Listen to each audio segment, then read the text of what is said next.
Tulsi Gabbard is resigning from her post as Director of National Intelligence. All right, let's get right to David Spont. He's got the news for us. David? Well, Sandra, we are told that Tulsi Gabbard is resigning effective June 30th because of her husband's recent diagnosis of an aggressive form of bone cancer. Our thoughts, of course, are with Ms. Gabbard and her family, Director Gabbard, and her husband, Abraham. She said that Abraham has been her rock since they've been married, and she submitted her resignation letter to the president and two members of the senior staff, announcing that her last day would be June 30th because of this diagnosis of her husband's bone cancer.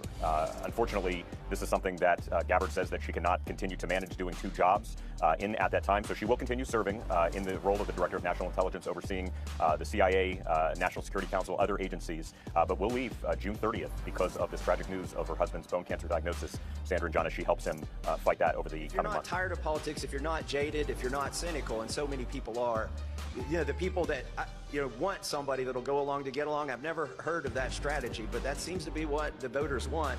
That's what's been promised to them, but not the young voters. I mean, we stirred up something. There is a yearning in this country for somebody who will vote for principles over party. When I was called a moron at the prayer breakfast, I said, I'm glad I'm in his prayers.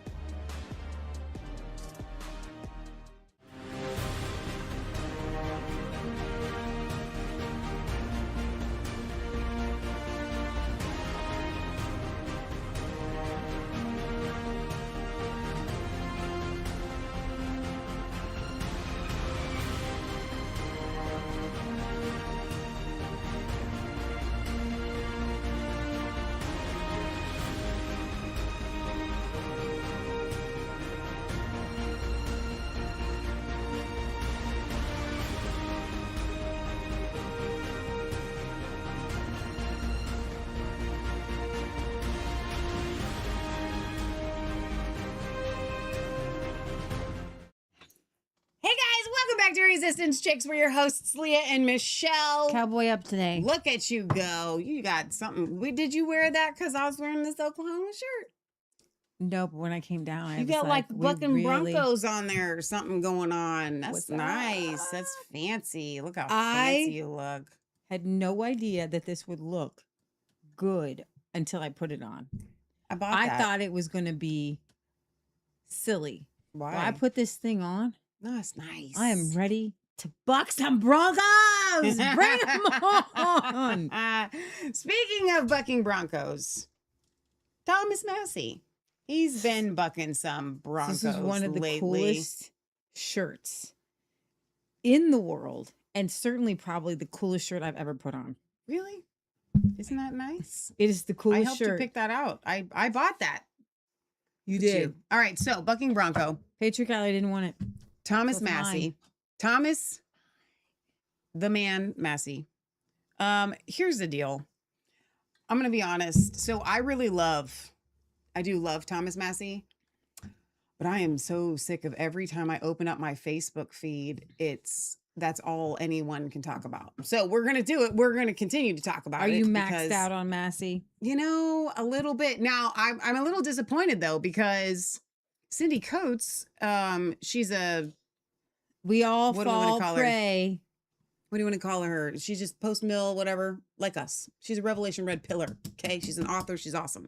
Anyway, so she shared a post, and I was like, no way, that's got to be real, because it had my local news station's emblem on it. WLWT. And it said that Thomas Massie was going to run as an independent for Senate in Kentucky for Mitch McConnell's spot. And I was like, come on, don't get girls' hope up like that. It's fake news. It's not real. It was AI generated. Was it AI generated, or did some human being just put it together because they're a stinker? You know, I don't know. Not everything's AI. Sometimes it's just humans, you know? I do. So if you live under a rock and you only get your news from Leah and Michelle, Thomas Massie lost. Did he really, though? I mean, come on. We're all winners in the end. No, I mean, was he 2020'd? No, I don't believe he was. Was he 2016 Russia? Yeah. Yes. But they didn't do the Russia well until after he won. Yeah. Deb says, your feed is full of it. Try living in the district where we could actually vote for him. Deb got to vote for him. Oh my God. And I love that you got to vote for him. How many mailers were you getting a day? Here's the thing, guys. You know what it translates to? When you hear it was like the most expensive primary. So 5 minutes, Where- 35 million. Where does that money go? To ads. The most annoying places on planet Yeah. Earth. Yeah. Literally like it's so much money that they could buy the news station and just run their ads for like a week. Yeah. You know what I probably. mean? Sure. Even more. And that's what they did. Yeah. Radio ads, television ads, and those mailers. They probably went to the mailer people and were like, give us your finest, give us your biggest Jurassic Park, spare no expense. That's good. Because you literally don't need Those that. mailers are expensive. Yeah, but they're not $35 million worth. You know what I mean? Because there's only 750,000 people in the entire district, right? Right. And I think that add into the 16 million, I guess, if you split it in half between the two candidates, 16 million spent by 3 billionaire Israelis, in addition to Fox News. Now, you said Israelis. Now, every other Trump mega supporter is calling you an anti-Semite. Here you go. For saying that. But If the boot fits. we both have boots on our ears. Look If at the that. boot fits. But here's what you've been it's saying across. technically correct. This is what you've been saying across social media. Leah's like, to all those people, if it had been 3 Russian billionaires, if it had been 3 Chinese billionaires, would we not be saying 3 Russian billionaires, 3 Chinese billionaires? Hello. Thank you. McFly. Thank You you. know? Thank you. Thank you. That's the big thing. If Moscow, right? Yeah. Had 3 billionaires and they put in the more money Yeah. to any congressional race, Senate or presidential race, even presidential race, than anybody else in the history of anything, you would be saying that it was Russian funded or Russia bought the seat. Yeah. If Beijing had Right. 3 Chinese billionaires Right. that on the record spent $16 million, and then you had Beijing tweeting out, we're so glad that our candidate won. So no, you need to, if we're going to cover that tonight, we need to tell everybody, what did AIPAC do? AIPAC came out and said, we did this. We're so glad. We are so glad we were bit the able bullet to, on that one. we were able to accomplish this. Yeah. AIPAC. Yeah. They are admitting that they did this. Direct pro-Israel PAC spent well over $9 million.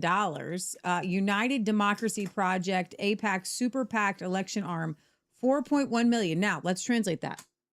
What if that was Moscow that had spent $4.1 million? Right. Okay.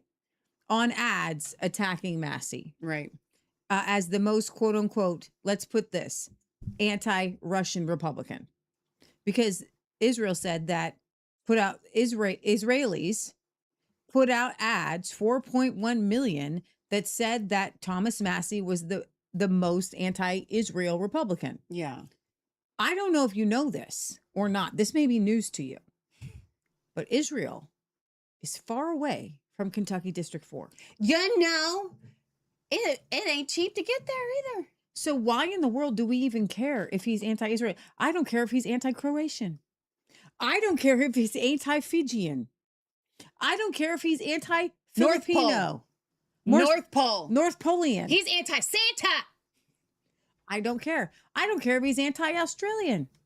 And could you imagine if Melbourne, Australia, took out 4.1 million to say that, hey, mate, Thomas Massie's the most anti-Aussie Republican known to mankind.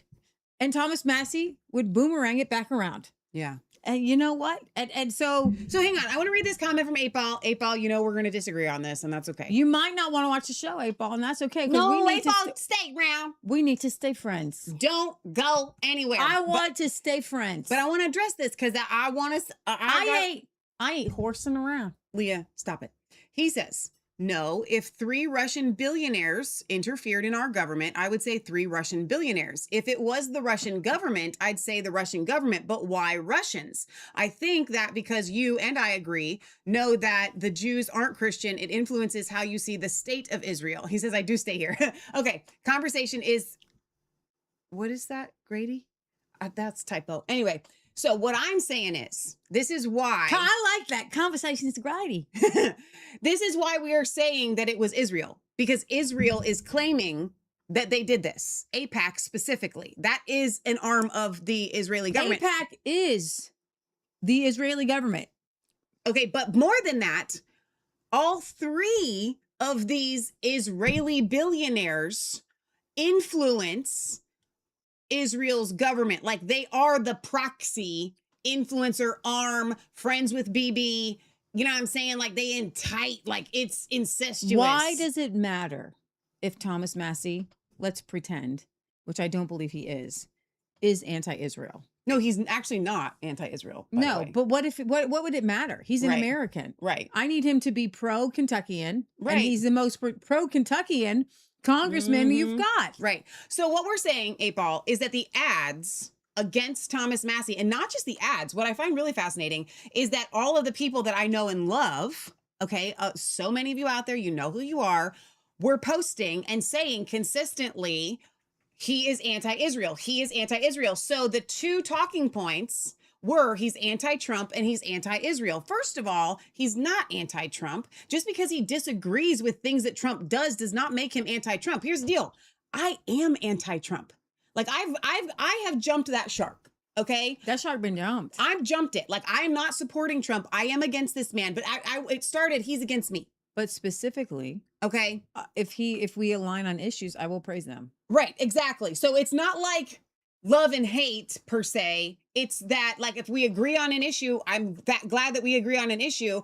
But the difference is, do you think they're a bad person? Right? Do you think that they're a fraud? I have jumped that shark. You know what? I'm going to tell you something that may surprise you.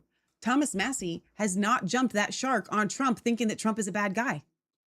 I hope he does now. All right. So the RJC Victory Fund, that's the Republican Jewish Coalition, spent 4 plus million on ads highlighting Massie's opposition to the U.S.-Israel actions regarding Iran. Okay. Now here's where, listen, this was Israel's war in Iran. It's not my war. It's not Kentucky's war. And Thomas Massie had a right, and as I would do too if I were running, to run against, if Moscow came to Trump and said, I want to have war in Syria, I would have a problem with that. I would have a problem with that. Okay. I don't want any more foreign interference. And this was not a war that we needed to go to. MAGA Kentucky was a Trump-aligned super PAC backed by more pro-Israel donors. This is the problem. Thomas Massie is a congressman representing Kentucky District 4, not representing Israelis. Trump has a 99% approval rating in Israel. Trump has a 30% approval rating in the United States. That you cannot wear a hat that says America first. Who is more America first? Trump, 99% approval rating in Israel, 30% approval rating in the United States. Massie is America first. This is what we say about Massie. Massie is keeping Trump's promises. Yeah.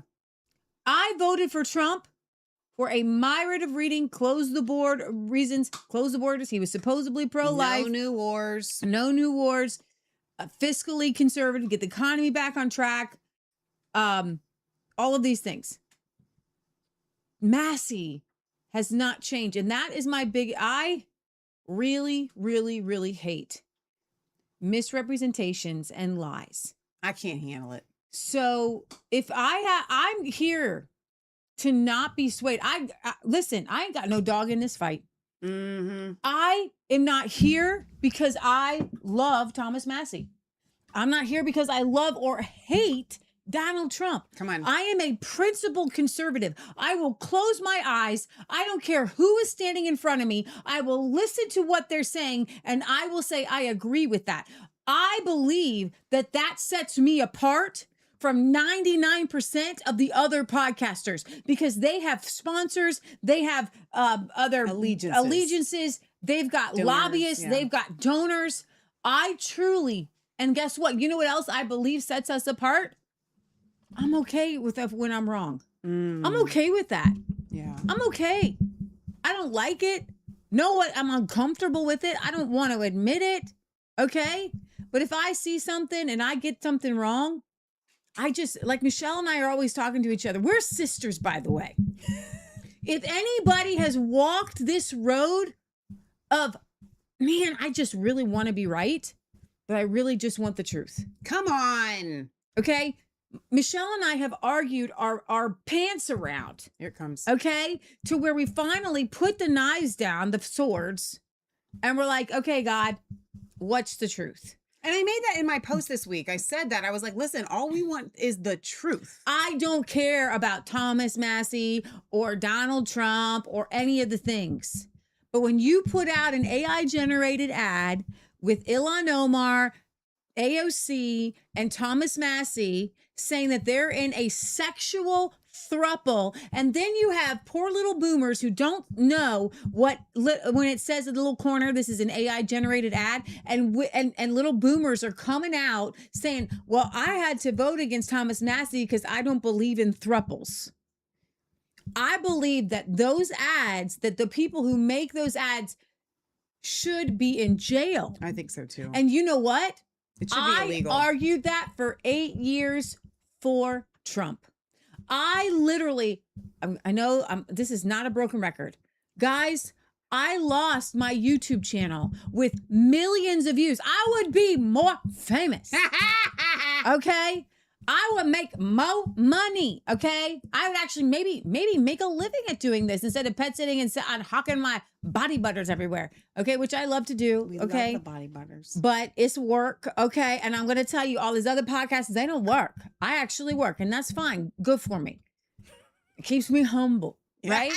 I live in a 2-bedroom Cape Cod. These other people, Charlie Kirk done be buying $5 million houses. Okay? And new teeth. And when I clearance, it's clearance at the thrift store. And when Erica Kirk clearances, they made fun of her for clearance in Saks Fifth Avenue. I ain't clearance Saks Fifth Avenue. I don't even go in there. Okay? So there's the difference, all right? That's the difference. So nobody can buy me because I don't make there's nothing to be. You could try, but nobody's tried. Nobody's tried. Stop it. We lost our YouTube channel because we spent the entirety of 2020 and 2021, and that's why we lost it, saying that Trump won in 2020, and I have defended him against. I defended that boy against the Stormy Daniels, not knowing that he actually did have sexual relations with that woman. I didn't figure out that he did not have sexual relations with that woman, and maybe you could call me a dumb podcaster. I don't know. Until a couple months ago, until it dawned on me. That dude really did sleep with that porn star while Melania was pregnant. I knew, like, so at least 50% of the podcast here knew. I did not even know. What are we doing here? Like, oh my goodness. He said he didn't. Didn't he say he didn't? I don't remember him saying that he didn't. He did. He denied it. He denied the relations with Stormy Daniels. Okay. So I believe the man. Don't lie about having sex with a porn star. Just say I did. Okay, and it was great, or whatever, or I hated it, or I hate her, or whatever. Tell me the truth about the porn star, Trump. Don't be lying, okay? Don't be lying about it. Now I literally have mushroom blankety blank in my head because she went on a late night podcast and talked about Trump's mushroom. Dear God. Okay? Oh, dear God. I don't say that. Don't say that on this show. I don't want that in my head, but it's now you just put it in everybody else's head. What is wrong with you? Because this is not fair. Can we get back to Thomas Massie? I'm not fine. I was gonna have a joke, and I dropped the joke. Joke, go down there. Okay. Thank you. It was a funny joke. Don't pick it up. Okay. Stop with the joke. Point is, I have another joke. Lies. When you lie about somebody. Okay, so Miriam Adelson. I don't know that the Bible says you can't hate people. Does it say you can't hate? I don't know. I seriously dislike Miriam Adelson. Her husband made money at casinos. You know how much I hate casinos? Do you know how much casinos ruin people's lives? Oh, yeah. They ruin people's lives, their marriages, their addictions. It's like porn. Yeah. I believe casinos are like porn or Sure. like drugs Yeah. or alcoholism, Okay, right? yeah. So Miriam Adelson is an IDF soldier, by the way. Okay. Well, all the she was a Israelis doctor. are. She was a doctor. But All yeah. the Israelis are. But she put in $750,000 against Massie. Why? How much? You guys, $750,000. Mm. Now she gave Trump $250 million. Yeah. Guys, I think you need to understand something. When we give money, nobody cares. Nobody knocks on our doors and says, "Hey, Leah Michelle, you gave $50 to this candidate. What would you like done?" Mm. But if somebody gives $250 million, they get done what they want done. Get it done. And when somebody does $750,000, this is my big thing. And you guys should all be against this. Joe Biden won, quote unquote, in 2020 by, what did we say about him? He campaigned from his basement. Mm-hmm. We know that's how he didn't really win, honestly. Mm-hmm. Ed Gellerin, he didn't campaign in Kentucky 4. He didn't have to knock on a door. Yeah. He didn't hold any town halls. He He refused to debate Massie. They didn't, and Thomas Massie was blacklisted from being on Fox News. So he wasn't even allowed to defend himself on the very network where they knew the only voters. Like this, why I got this to say this. Come on, listen. Okay. Kentucky 4. What are the odds that the Republicans who are voting in a primary are going to listen to anything but Fox News? Right. Zero. Zero. So if you don't give Thomas Massie the opportunity to defend himself, if you don't give him the opportunity to have a debate on the points that the left are making against him, and all he gets to do is just try to like do ad for ad. And you know what Thomas Massie does not do? The nasty ads. Dirty ads. He doesn't do Ed Gellerin in a throuple with the Israelis. He didn't do those ads. He put out, I'm a farmer. I'm a dad.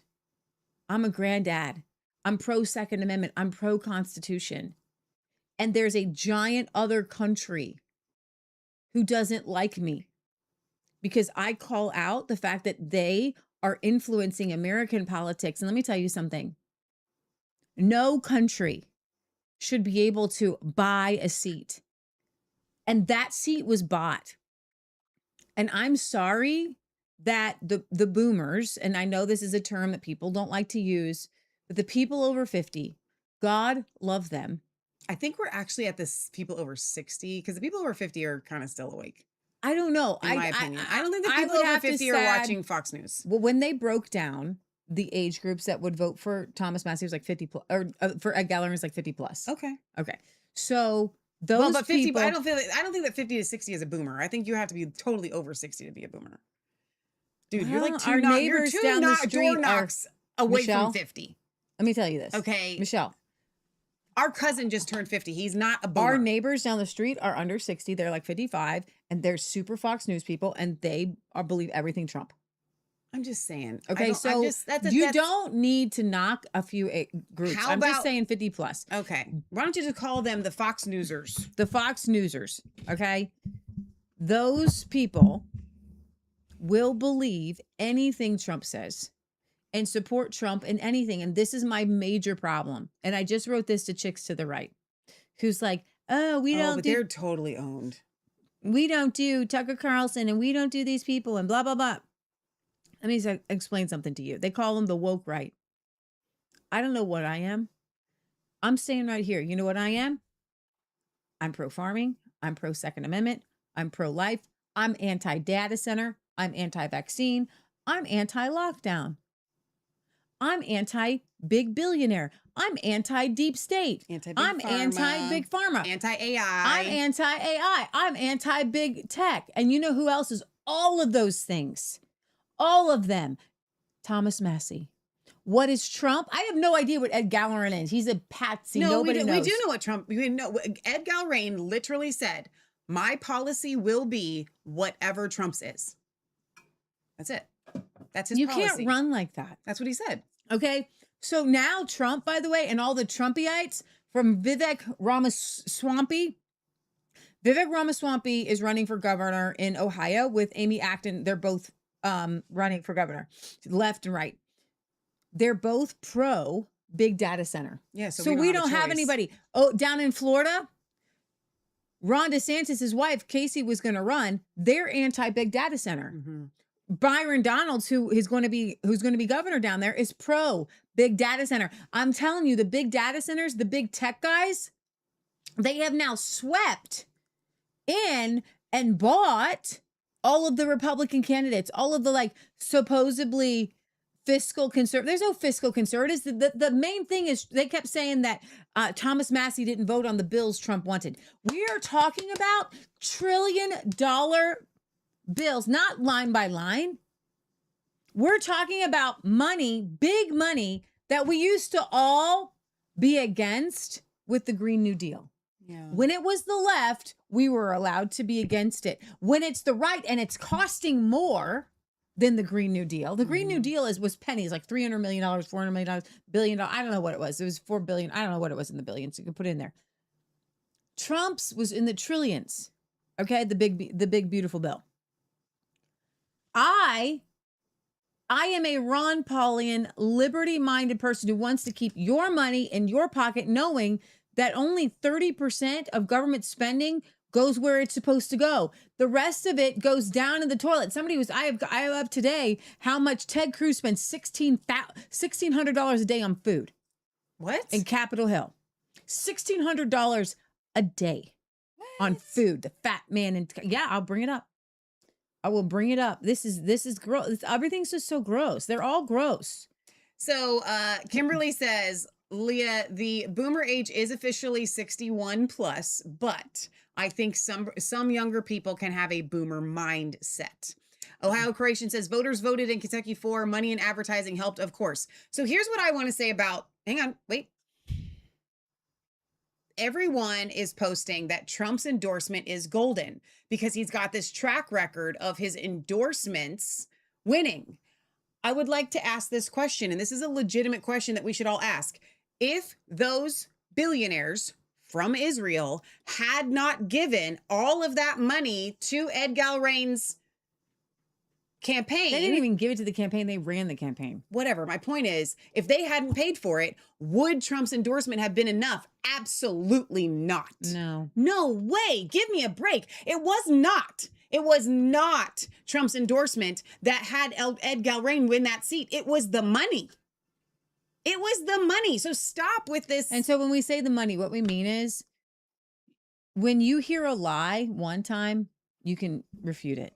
If you hear a lie 2 times, but the people in Kentucky, they could not walk a foot without seeing the lies against Thomas Massie in their face every second of every day. Every second. And they were lies. None of it was even truth. So to say that the people in Kentucky they spoke. The people of Kentucky believed a lie. You and I, we're on here and we're looking for truth. What do you need, Lou, bud? Lulu, come on. here. Come on, Lou. Come on down, babe. But other people, they have lives. They got to work. When they see the ads and the billboards, they believe them. Yeah. How do you know what I mean? If I really thought that Thomas Massie was in a throuple with AOC and Ilhan Omar, I would be like, dude, no way. You know, like that. And honestly, if I really thought that Thomas Massie was the least conservative Republican in Capitol Hill, if I really thought that Thomas Massie voted with Democrats more than he voted with Republicans, if I really thought that, then I would be like against Thomas Massie. Right. Okay. But none of those things that I just mentioned are true. But they were the only thing that was put out. It is legal to lie on political ads. So you can't say, and I'm not yelling at you at all. I'm so sorry if it sounds like that. But you can't say that the people spoke, the people believed a lie.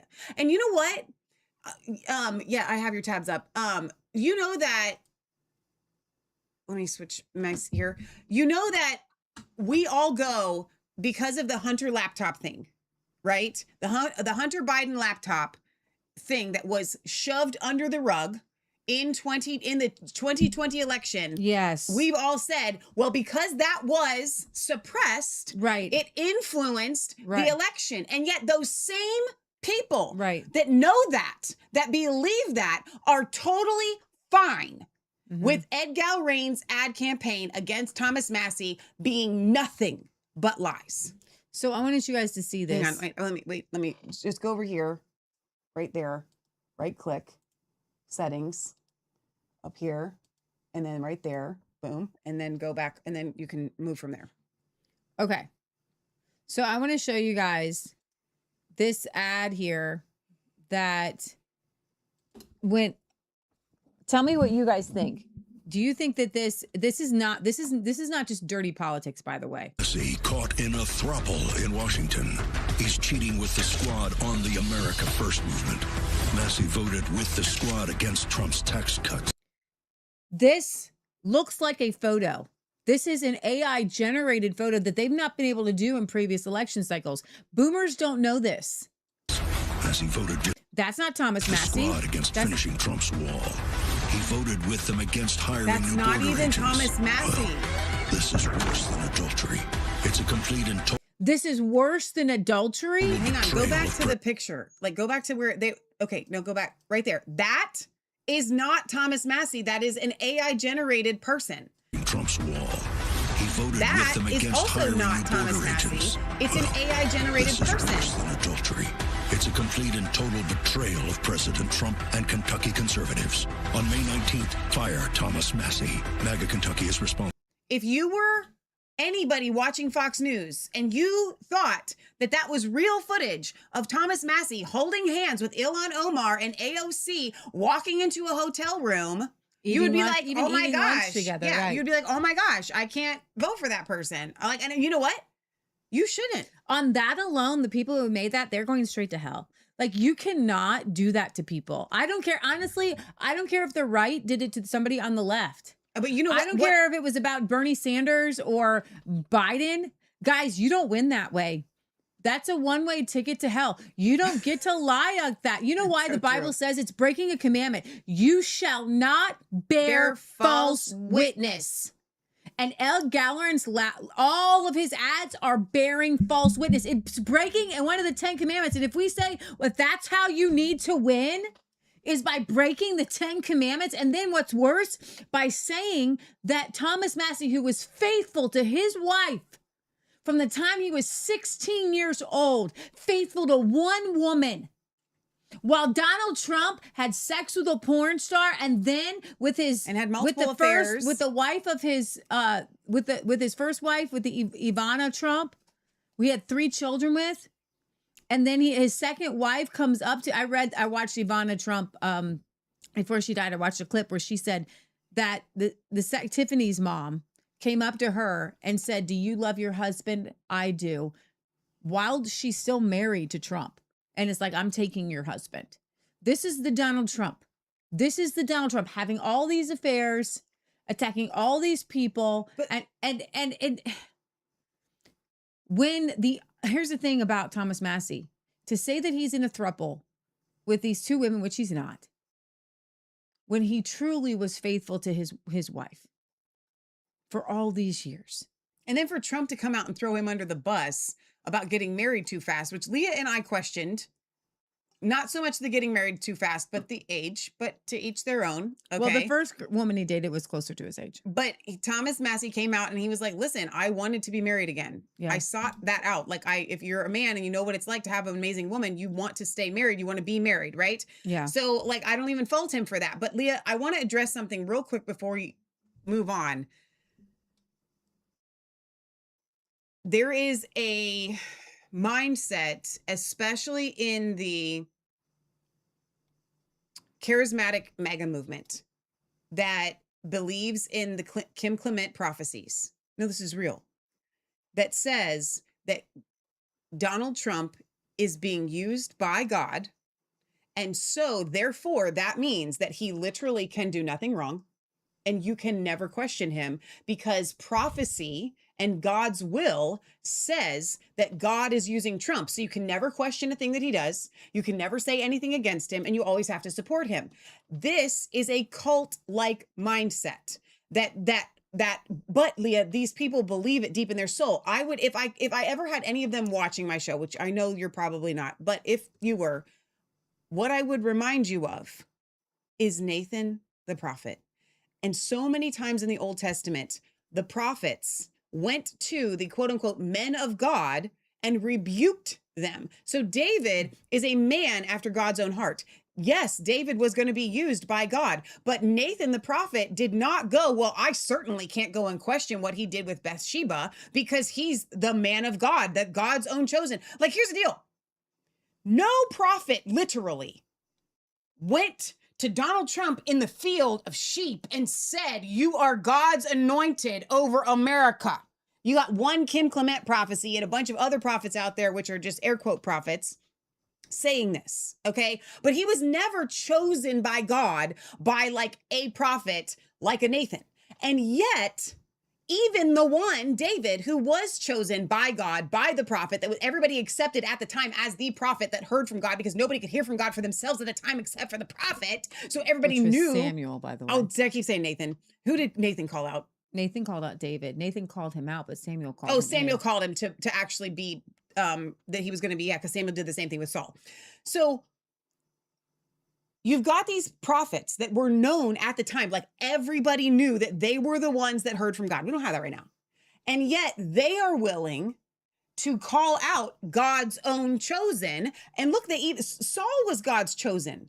And look at how he was called out for what he did. So I just want to there is a spell that causes Christians who have read the Bible for their own life, the Bible says through their whole life, to not be able to think for themselves. The Bible says you will know them by their fruit, not by the things that the prophets have said about them. Right. Speaking of fruit, this is Ted Cruz here.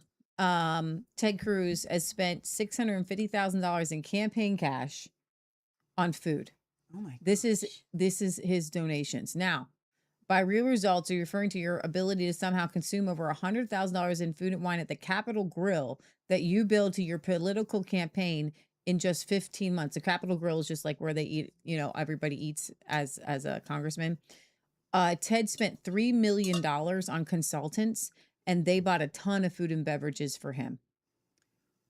Now, there's one swear word in here, but I wanted you to listen to these girls who are obviously not conservatives, who tell you who the best person was at the Capitol Grill where all the congressmen eat. That day, and my best friend Jordan, I was like, I want a Stoli Doli. We go to Capitol Grill. I'm like, I need to be cheered up, whatever. Motherfucking Ted Cruz walks in. No. Yes. And funny enough, so I had a friend who used to work at Capitol Grill. This is tea. I'm sure you've seen the article perhaps where they broke down how much money is spent at Capitol Grill by members of the Hill. There's a shit ton of money. Everyone who works there, allegedly, who worked there at the time, not trying to out anyone now, hated him. Worst customer, so rude, so demanding, tips like shit, whatever. You want to know who their favorite customer was? This is what I want to get to. Mike Pence? Marjorie Taylor Greene. She does seem like she'd be kind to the wait staff. They said she was super kind to the wait staff. People would fight over having her table. She tipped really well. She would practice her Spanish. What? With them. Wow. I don't know, man. People are complicated, People are really complicated. So I think those girls are probably on the left. Oh, for sure. But the way they were Ted Cruz was a jerk. People hated him. Marjorie Taylor Greene went in there as a real person and treated people kindly. Yeah. When did we get away from that? You know who I know treats people kindly? Thomas Massie. I have a picture with us sitting on hay bales in 2015 and how cool it was that right behind me, we're laughing, is Thomas Massie. You know what? Nobody really knew very much about who he was. We knew he was a congressman. He ate alone. He was sitting by himself. He was sitting by himself, not because he wanted to be alone, but because nobody really cared, sit next. So he's happy to be by himself. He is the most down-to-earth, regular person. He had never met us in person. And the first time that we met him, he came, we were waiting to do an interview with him. And when he turned around, he was like, oh, Resistance chicks. He literally knew who we were just from being online. And I mean, he was how so cool. great about the people around him. He was unassuming. He didn't speak in politician-ese. No, I hate he sounds that. like a farmer. I hate that like cadence that is scripted. Mm. If you ask him a question, like I'm talking to you right now, he'll just answer it like a normal person. It's not scripted. And that's what pushed him out. And guess what, guys? I don't think that I would agree with him on all the things. But my thing with Thomas Massie was like he was just a normal guy. Yeah. He was just a regular guy who was constitutionally conservative. You know, I have to be how do I want to say this? You know, I'm not going to go there, but I just want everybody to like understand that Thomas Massie is a real human being. He really does the things that he says. Yeah. And what I see from the mega group is that they're all like, he is a Democrat operative. Yeah. The cognitive dissonance, like if he, let me throw it to you this way. If he was a Democrat, he would just be a Democrat. He's just that open. Like, if that's what I believe, then that's what I believe. He doesn't have subversiveness in him, and I can prove it to you. You know what he said to us about AOC in the interview that we did with him? Yeah. He said, because we were very against AOC, and he's like, listen, I understand that, but I need you to know something. I work with her all the time. And she is, and I still don't believe this, but I believe that he believes it. He said, she's an ideologue. And he said, you can work with people that are ideologues, meaning they have real convictions that are their own, that they're not like bought and owned.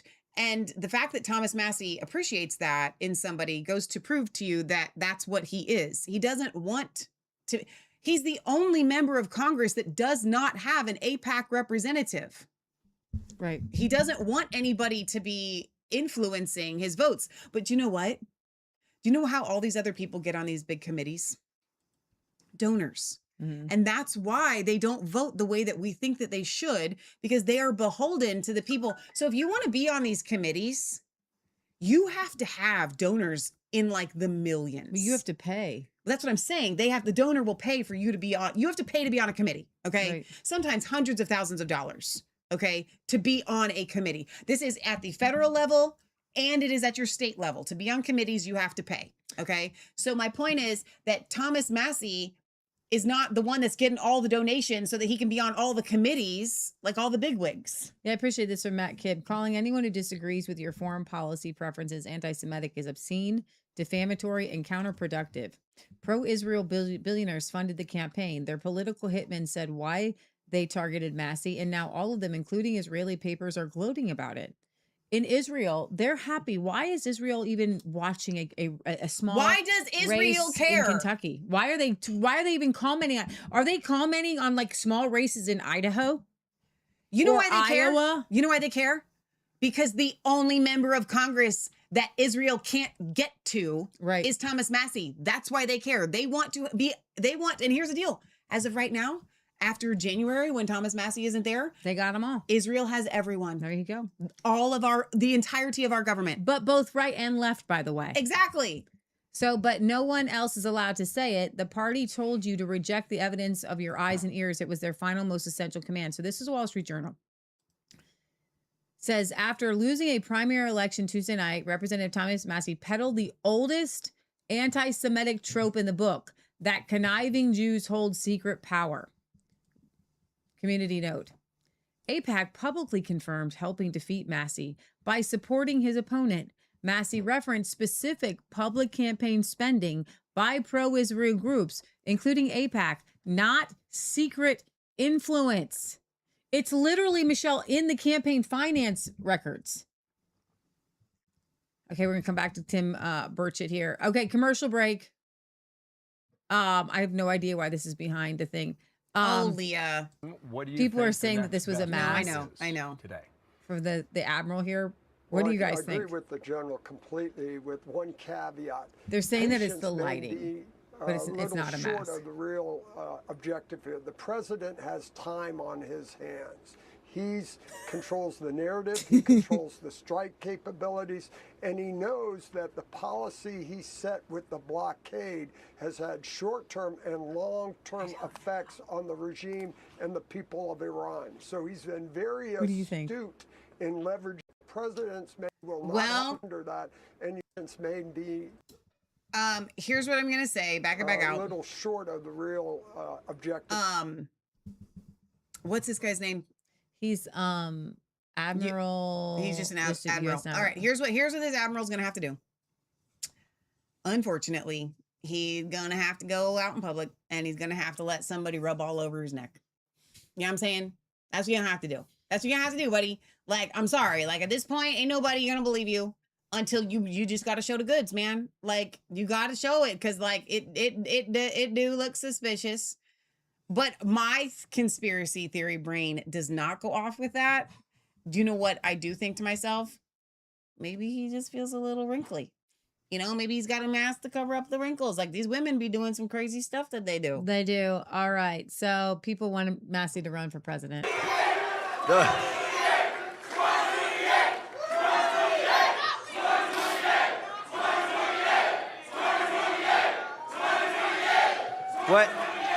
What happens in 2028? You want me to run for Congress again? I don't know what you're talking about.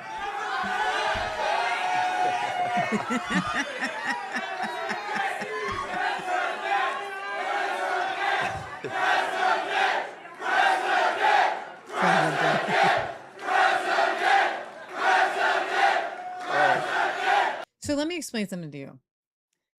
This place was packed. Mm-hmm. There were like 4 people at the Ed Gallerin and nobody was partying. No one was happy, and no one was cheering. You know what they said about Congressman Massie's concession speech? That it sounded more like a victory speech. It did. Well, he said he didn't write a concession speech. Right. So Thomas Massie says Epstein's friends are not my constituents. I want to play this here. This is an interesting debate about libertarians and Trump, and this kind of goes along with Massie because Trump pandered to libertarians to get their vote. Mm-hmm. Donald Trump came to the Libertarian Party. He spoke there and asked for our vote. He literally went to the Libertarian conference. He tried to be the nominee of the Libertarian Party, actually. They didn't know that that's not how the process works, and it's impossible for him to get it. But that's what he was after. They asked for libertarians to support them, then with promises, including no new wars and releasing the Epstein files. And now not only are they going to completely bail on those promises, but they're going to pour tens of millions of dollars into unseat the one libertarian member of Congress who is standing up for those things. So if J.D. Vance wants to say, hey, this is just politics, got to vote with the team if you want the team to not spend $32 million to unseat you, well, okay, let's play politics. J.D. Vance has lost my support forever. Now I'm just one guy, but I am fairly influential with some of the most influential people in this country. And so, okay, you guys made your choice. This is politics. You've made an enemy out of the libertarians. And now enjoy how this goes. Enjoy where you have a president with the lowest approval ratings he's ever had. By the way, never a popular president ever, but he is now the least popular he's ever been. He's prosecuting the least popular war in American history. That is not going very good. And he's about to get destroyed in the midterms. So yeah, great job, Republicans. Great strategy. Go take out the one guy who's beloved by young people and independents and libertarians. True. So I'm not making an early 2028 prediction here, but I might. And I'm not trying to prophetically speak this out. I think that given the fractured of the Republican Party, you will see a Democrat president. They'll find somebody that they can finally get behind.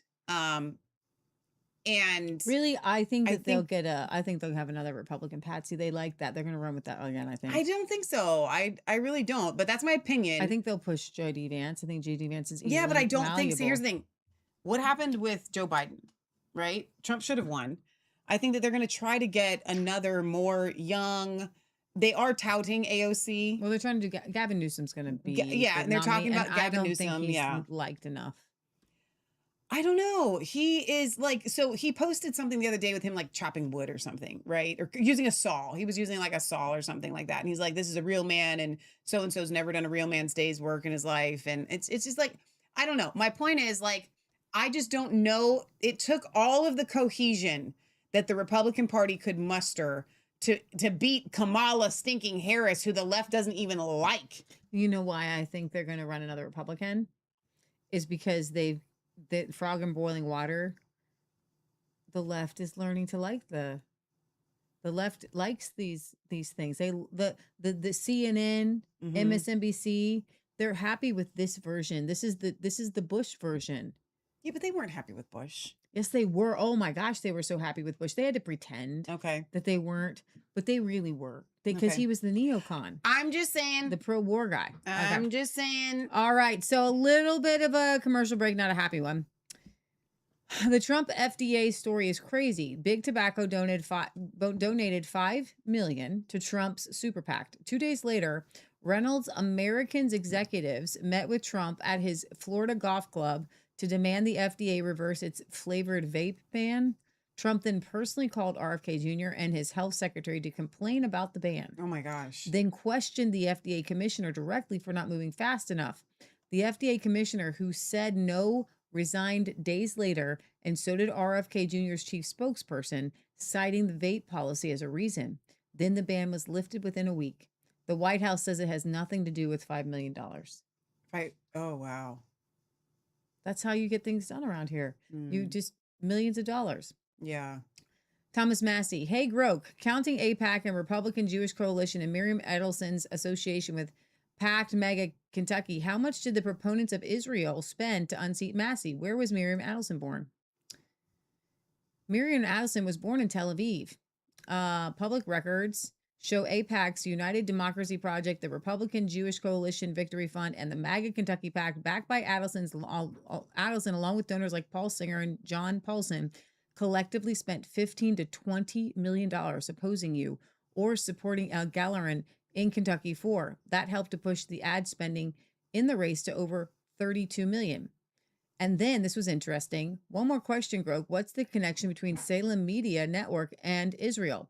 So Scott Jennings up here, Well, it was the most expensive House primary in U.S. history, and the president made it a priority to get rid of Thomas Massie, and he succeeded because Massie had, frankly, become an opponent of the president inside of the party, and you just can't do that. You know, Massie used to, reliably vote with the Republicans. That number had been falling over time. This is one of the most conservative districts in the country. It's certainly a conservative area of Kentucky. They gave Donald Trump a massive victory in 2024, and they expect the Republican congressman who represents them to be part of the team. The two big issues in the race that were in most of the advertising had to do with tax cuts and immigration, and Massie was against Trump on both of his big border security and tax cut bills. No way on this planet was Massie against tax cuts. That is such a blatant lie. And you know what, Jennings? I'm going to tell you something. If you call yourself a Christian, there's a special place in hell. You know why? Because it's very important to God whether you bear false witness against somebody. If you testify knowingly against somebody, public record, you're talking to at least 10,000 people on CNN. That's, And so they said, look, we can get a Republican congressman that'll be part of the team and support the president. That campaign worked. I just want to also add one other thing. Thomas Massie tonight in his concession speech said something despicable, anti-Semitic, nasty, gutter politics, right at the end. What a way to go out. He said, I would have called Ed Galrein, but I had to find him in Tel Aviv. There was an undercurrent of anti-Semitism in this race on the Massie side.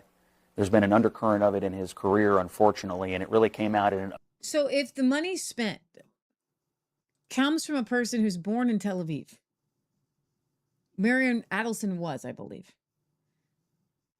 And if somebody was born in Boise, Idaho, and and they spent all their money against me, I would say I had to get a hold of Boise, Idaho. Mm-hmm. The idea that it's anti-Semitic is just ridiculous. What it shows is that that's all you can think about. The rest of us just we're back to the Nazi. Here it comes. So Scott Jennings, the host right there, the Scott Jennings show is on Salem Radio. Salem is a major conservative Christian media company that has long promoted pro-Israel content. What if I said pro-Idaho content or pro-Moscow content, including live broadcasts from, let me insert, Moscow, okay, Beijing, and partnerships with groups like the International Fellowship of Christians and, let's say, Russians, Orthodox Russians or something. More recently, Salem's chief strategy officer, Brad Parscale, via his firm Clock Tower, signed a FARA registered contract with Israeli government, which I'm going to insert. What if it says Moscow, Putin's government? Yeah. Right? For pro-Israel, let's say pro-Russian messaging campaigns, with plans to integrate that content into Salem media networks. What if what if Jennings worked for RT? And if Jennings worked for RT and the people and Massie said, I had to call Moscow. Here's the deal, and this is a dead horse we're beating here at this point, but like, if you can't say anything against a certain country at all without being labeled a slur, there's a cult mindset involved. So here's my buddy, and he's just the best, Ron Paul. Thomas Massie's opponent in Kentucky District 4 primary ran a Biden 2020 campaign from his basement. No debates, no rallies, no interviews. Nobody even knows nobody could even, who voted for Ed Gallerin, I don't think they could pick him out of a lineup. Do you? No. I don't think that they don't know anything about him. How did he achieve such a historic number of votes? And it was a record number of votes, 37,000 more than ever voted for in a primary. Let's play a little bit of Ron Paul. Tell the truth. There's a clear-cut win, so to speak, but there's a lot of questions being asked about the election, of course, of Thomas. Yes. Anyway, it's a big issue, and I can see why people who lean in our direction would be really frustrated and disappointed, and they should be, like we are. But at the same time, we have to look at how bad are things really? Is it really this bad? If there were shenanigans going on, that paints a totally different picture, and I'm sure there'll be somebody who will say, yes, we have the evidence, but that remains to be seen. But many presidents, ride it high. Remember George W. Bush? He was up to 90%, and he didn't get reelected. George Bush Jr., he was doing pretty good, killing people, and he's not even seen in public anymore. True. So they go from top, and it's so short-lived, and yet this short life of Trump is rather long when you add it all up.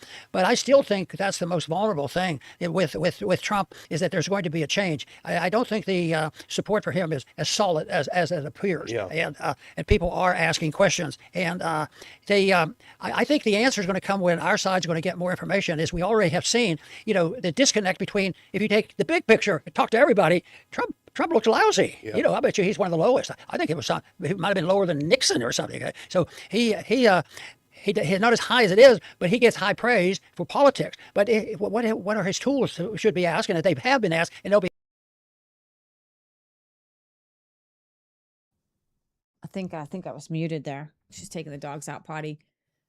Okay, a little bit of a commercial break, but not really. You guys know Howard Lutnick, super treasury guy or whatever? Howard Lutnick was Epstein's neighbor, bought an apartment through Epstein's Comet Trust in 1998.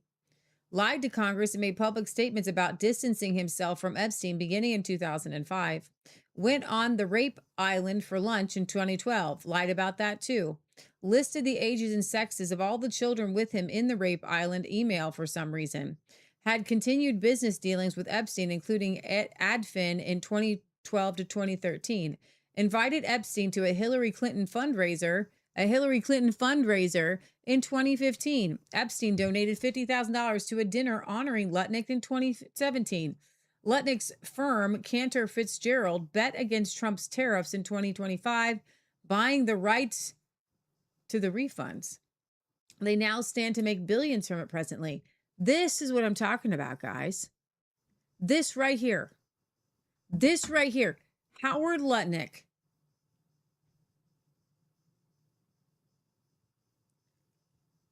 I don't even, this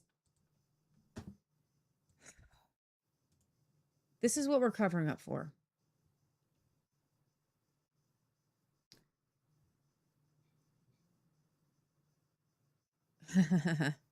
Howard Lutnick donated $5 million to House Republicans right before his testimony in the Epstein case.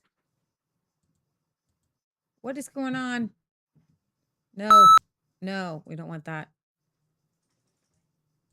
Howard Lutnick gets community noted on Twitter over relationship to Epstein.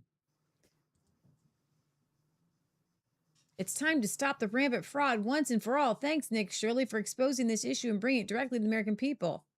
Howard Lutnick has perpetrated fraud on the citizens by openly lying about his relationship with Jeffrey Epstein.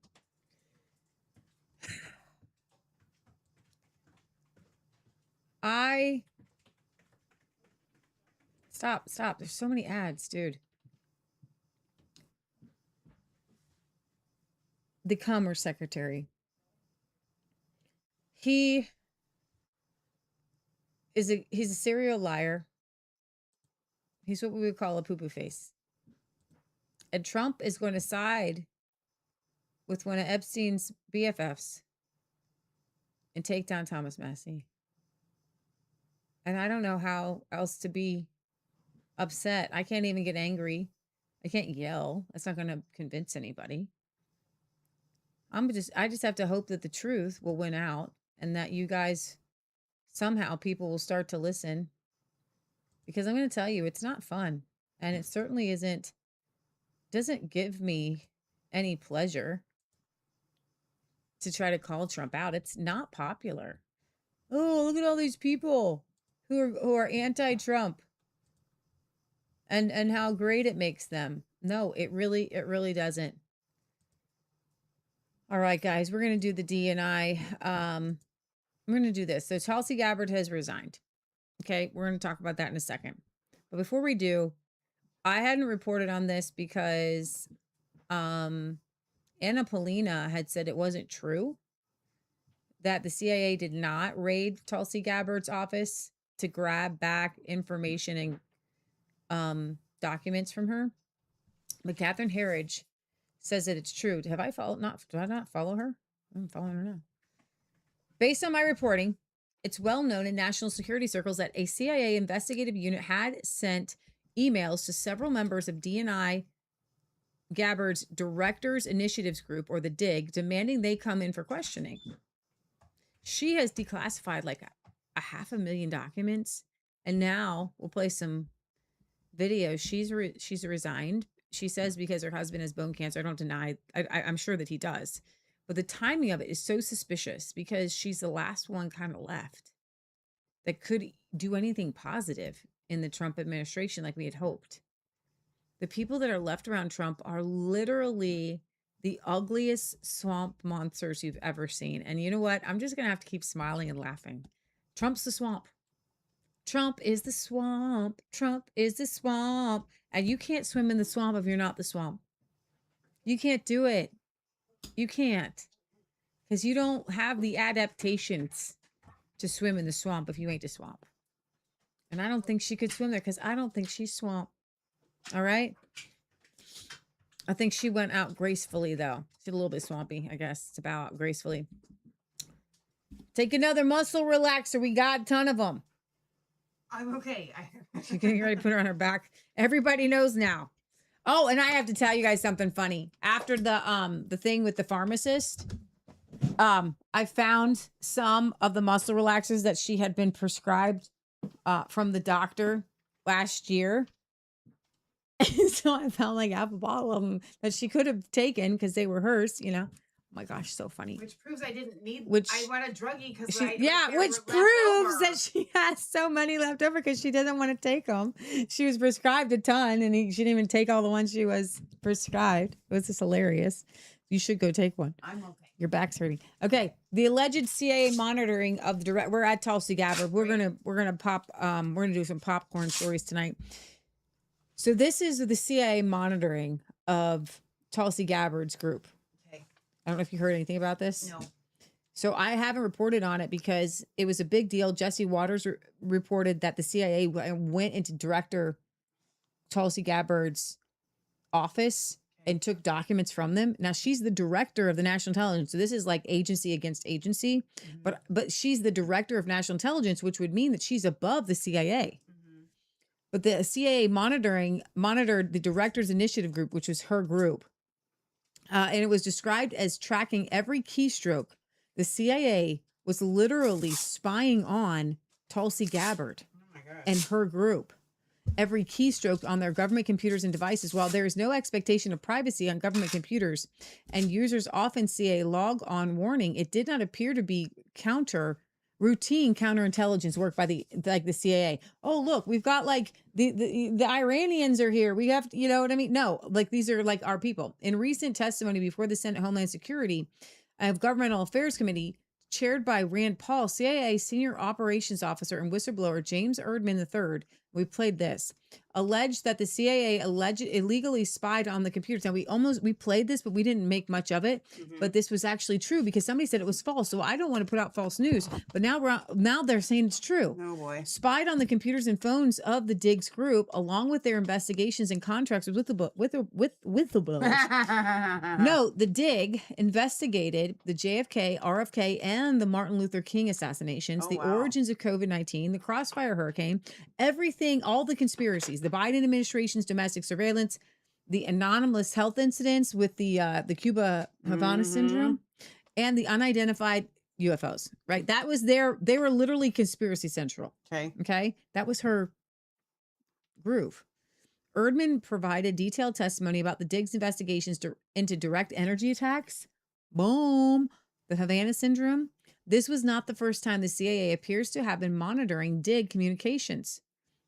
Individuals involved in our AHI investigation discovered third parties were listening in on secured phone calls at intelligence community facilities. In one instance, it was during a conversation with a whistleblower.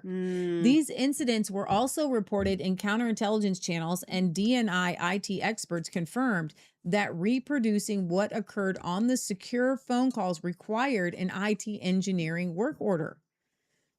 Someone had to request a technical change to the infrastructure. During its investigation of AHIs, my reporting reveals additional allegations that the CIA denied Gabbard's investigators access to key analysts and officials still working in the CIA building, as well as relevant high classified intelligence held in compartmented programs. I also understand that requests to review internal CIA correspondence and communications regarding the Biden era AHI intelligence assessments, including whether the intelligence was manipulated and the findings alters, were blocked. The Biden era intelligence community assessments concluded it was unlikely that a novel weapon or foreign adversary was responsible for the Havana syndrome. And then Heritage says, as I reported in February, a Dig report and findings into direct energy attacks or the anomalous health incidents were finalized and prepped for release. But there was strong intelligence community resistance to revealing it. The report is still not public. She says, I understand that Dig's recommendations include the recall of those intelligence community assessments. Like those aren't right. Right. So Gabbard committed to a new review of the Havana syndrome that left brain and nervous damage. In response to my new reporting questions, the ODNI official said, we have confirmed that the intelligence community inspector general is aware of allegations and is working to try to look through those things. So, where are we at? We're down here with the Havana syndrome. Did I take that down? I think I might have with the Tulsi Gabbard. So that was my next thing on Tulsi Gabbard. So in this reporting, hang on, let me bring up the Tulsi Gabbard. There's more to this because I thought that this was a fake story. But Rand Paul is actually saying that it's real. Let me read some comments while you look for that. Okay, let's see. Oh, shoot. All right, there we go. Wicked Psych says when bureaucracy is brought into the equation, it gets muddied up. Steven says, I do not think we could go to their country and make those kinds of demands. Chris says the Constitution is being upheld more and more. Judges who become informed of how unlawful a lot of the regulations truly are and how it's treasonous to declare otherwise. Let's see. Wicked Psych says someone has to decide. Someone needs to declare unborn babies as having the same rights. I don't know what the solution is. Agreed there. Let me check over on YouTube, see if there's anybody over there. So it was Rand Paul that tweeted out the article that I just said by Catherine Herridge, and he said, based on Catherine Herridge's reporting and our CIA whistleblower testimony, the CIA appears to have been illegally spying on DNI Gabbard's team, interfering with investigations into COVID, JFK, MLK, and the RFK assassinations and the UFOs. This should not come as a surprise to anybody. Tulsi Gabbard was spied on by Joe Biden's administration. Yeah. Those people are still there. Right. Exactly. Like she couldn't even get on an airplane without being like flagged. Right. You know, before this. Katie Cat over on YouTube says AIPAC selects both Democrats and Republican candidates. Yes, ma'am. And earlier, Leaf Cat says it was in our face and they could have tried to hide the donors, but preferred to offend the nation. All right, let's go to the Fox News report here that Tulsi Gabbard has resigned from Trump's cabinet. Man, this is a sad one because I think she was working behind the scenes now, to get things done. Fox News has just learned Tulsi Gabbard is resigning from her post as Director of National Intelligence. All right, let's get right to David Spont. He's got the news for us. David? Well, Sandra, we are told that Tulsi Gabbard is resigning effective June 30th because of her husband's recent diagnosis of an aggressive form of bone cancer. Our thoughts, of course, are with Ms. Gabbard and her family, Director Gabbard and her husband, Abraham. She said that Abraham has been her rock since they've been married, and she submitted her resignation letter to the president and two members of the senior staff announcing that her last day would be June 30th because of this diagnosis of her husband's bone cancer.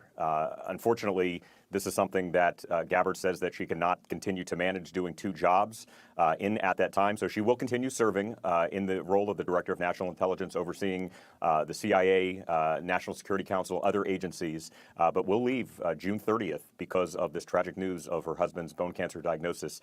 Sandra and John, as she helps him fight that over the coming months. All right, David, so you're just learning these details now. Have we seen any sort of public statement from the White House on this yet? I have not seen any public statement from the White House yet. We are just reading the story from Brooke Singman, our colleague in Fox Digital. She said that Brooke reports that Gabbard notified President Trump during a meeting in the Oval Office on Friday. Her last day is expected, as I said, that's going to be June 30th. She said, quote, at this time, I must step away from public service to be by his side and fully support him through this battle.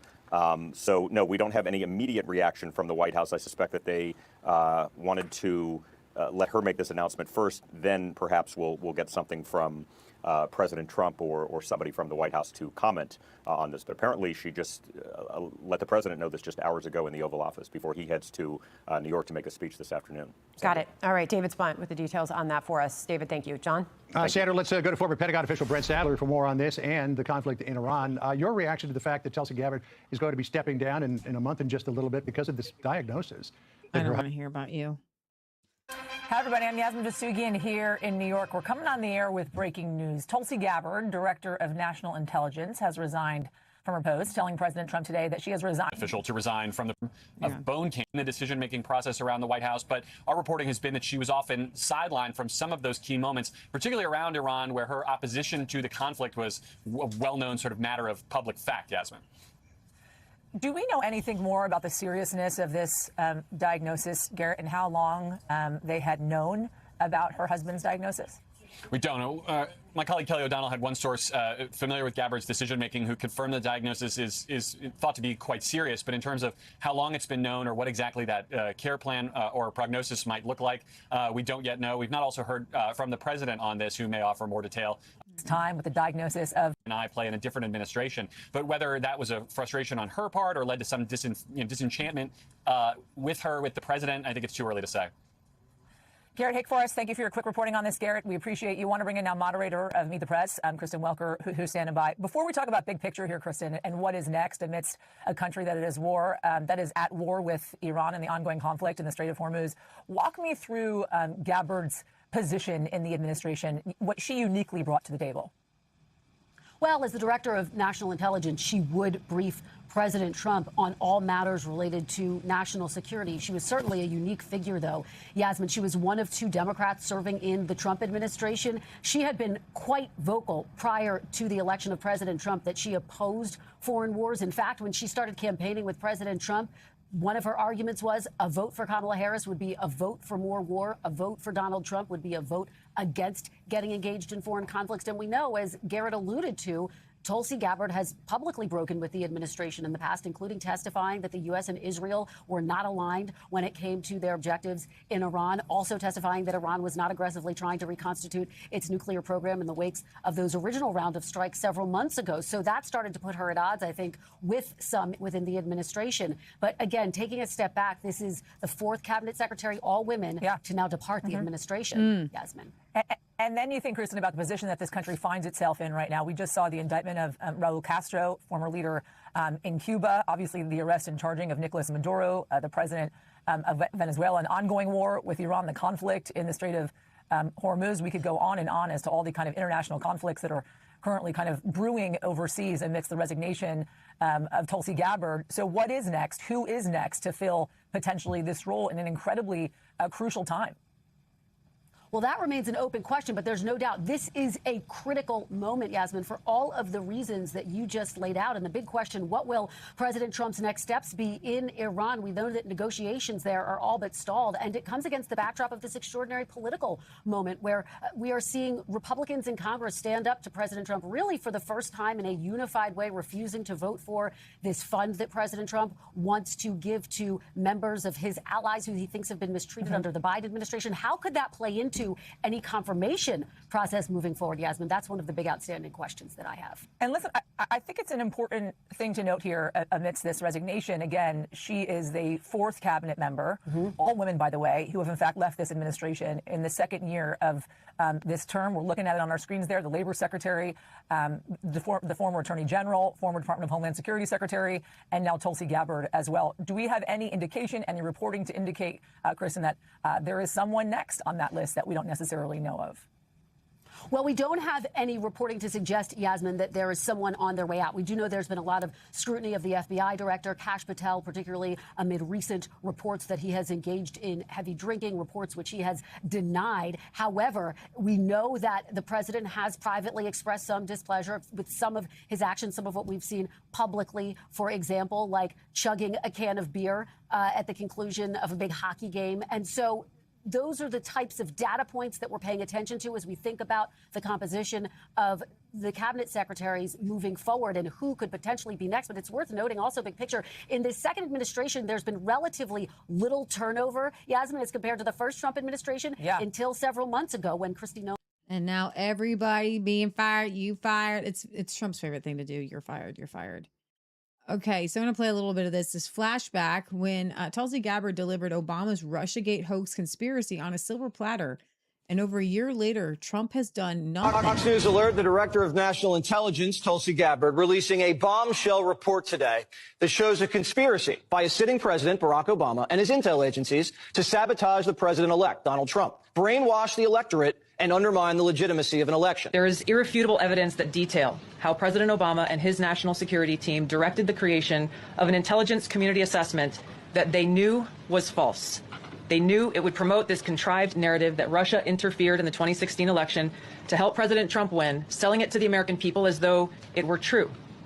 It wasn't. Gabbard got her hands on a House intel report that's been locked away in a CIA vault for almost a decade. Investigators spent over 2,000 hours looking into how the Russia hoax was born, interviewing 20 CIA and FBI officials. And it turns out that the Obama administration doctored the intelligence to make it look like Putin and Trump stole the election. Do you know how big of huevos you've got to have, or ovaries you got to have to go up against Brendan Obama? No, that's not how that works. Ratcliffe and all of them knew all this. Brendan knew it. They covered it up. It came out. Brendan gave him fake briefings that Harry Reid advised him to do. Remember that? He was trying to be nice. So she comes out. She delivers on not just this, MK Ultra, Kennedy, You just, everything. She gives it all to Trump. And then all she does is gets attacked. So you want somebody to stand up for you? Well, here it is. And now she's just ejected because she knows she's getting surrounded. And I bet you, this is speculation, they're getting ready to fire her ass. She's like, I'm out. I'm done. My husband's, I mean, she went and raided Georgia, got all the proof of that fraud. All she gets is demonized for it. That is so true. That is so true. She did the things that we wanted her to do. And I knew for sure. I knew that there weren't going to be any prosecutions. If you believe that, I have a bridge to tell you. Documents, Obama, Brennan, running the coup against Trump and against America. She released their emails, all the proof. They have it all. It's the NSA. She's over the NSA. The CIA. She releases it all. And here we are over a year later, and zero was done about it. Zero. And people keep re-uploading the Jesse Waters clip, the Q people and the pro-Trump people, every day like, look, it's breaking. They're going to finally get the deep state. Look, it just broke. Tulsi Gabbard just released the information. I looked it up this morning. It was over a year ago. And then she, again, later brought out even more. And what happened to the Justice Department and Todd Blanche? 0, 0, 0. So why is she risking her life? Why is she doing all this when it goes nowhere? And she's being isolated.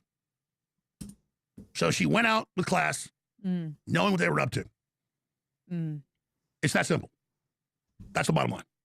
So I have to tell you, this is quintessential Alex Jones. And this is why I like him in certain circumstances. And I've missed this. And you know what I think? He has been disencumbered from InfoWars. That whole part of his life that they got him all up in with the Sandy Hook. Yeah. It's over now. You think so? Yeah, because he literally is in a new studio. No, I know it's that. Called I the just Alex feel like Jones it's going to Zone. follow. The Sandy Hook thing is going to follow Alex anywhere. But that's the legal battle.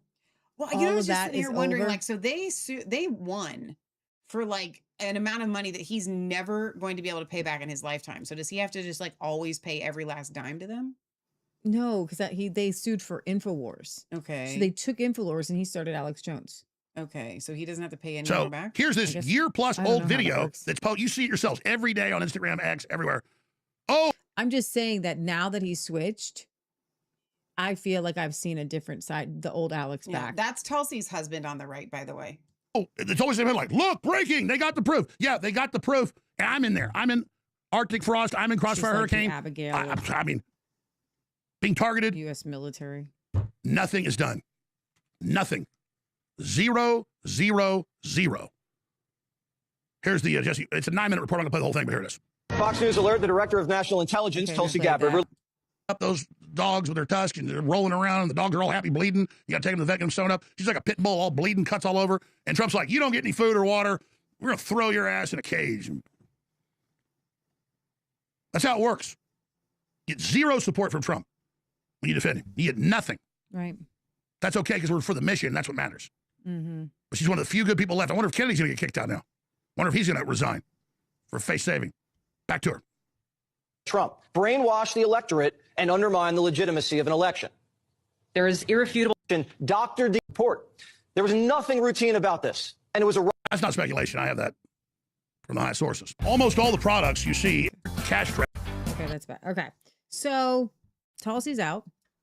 I think that Alex is right. I already thought this earlier today. I think that RFK Jr. is definitely going to be next.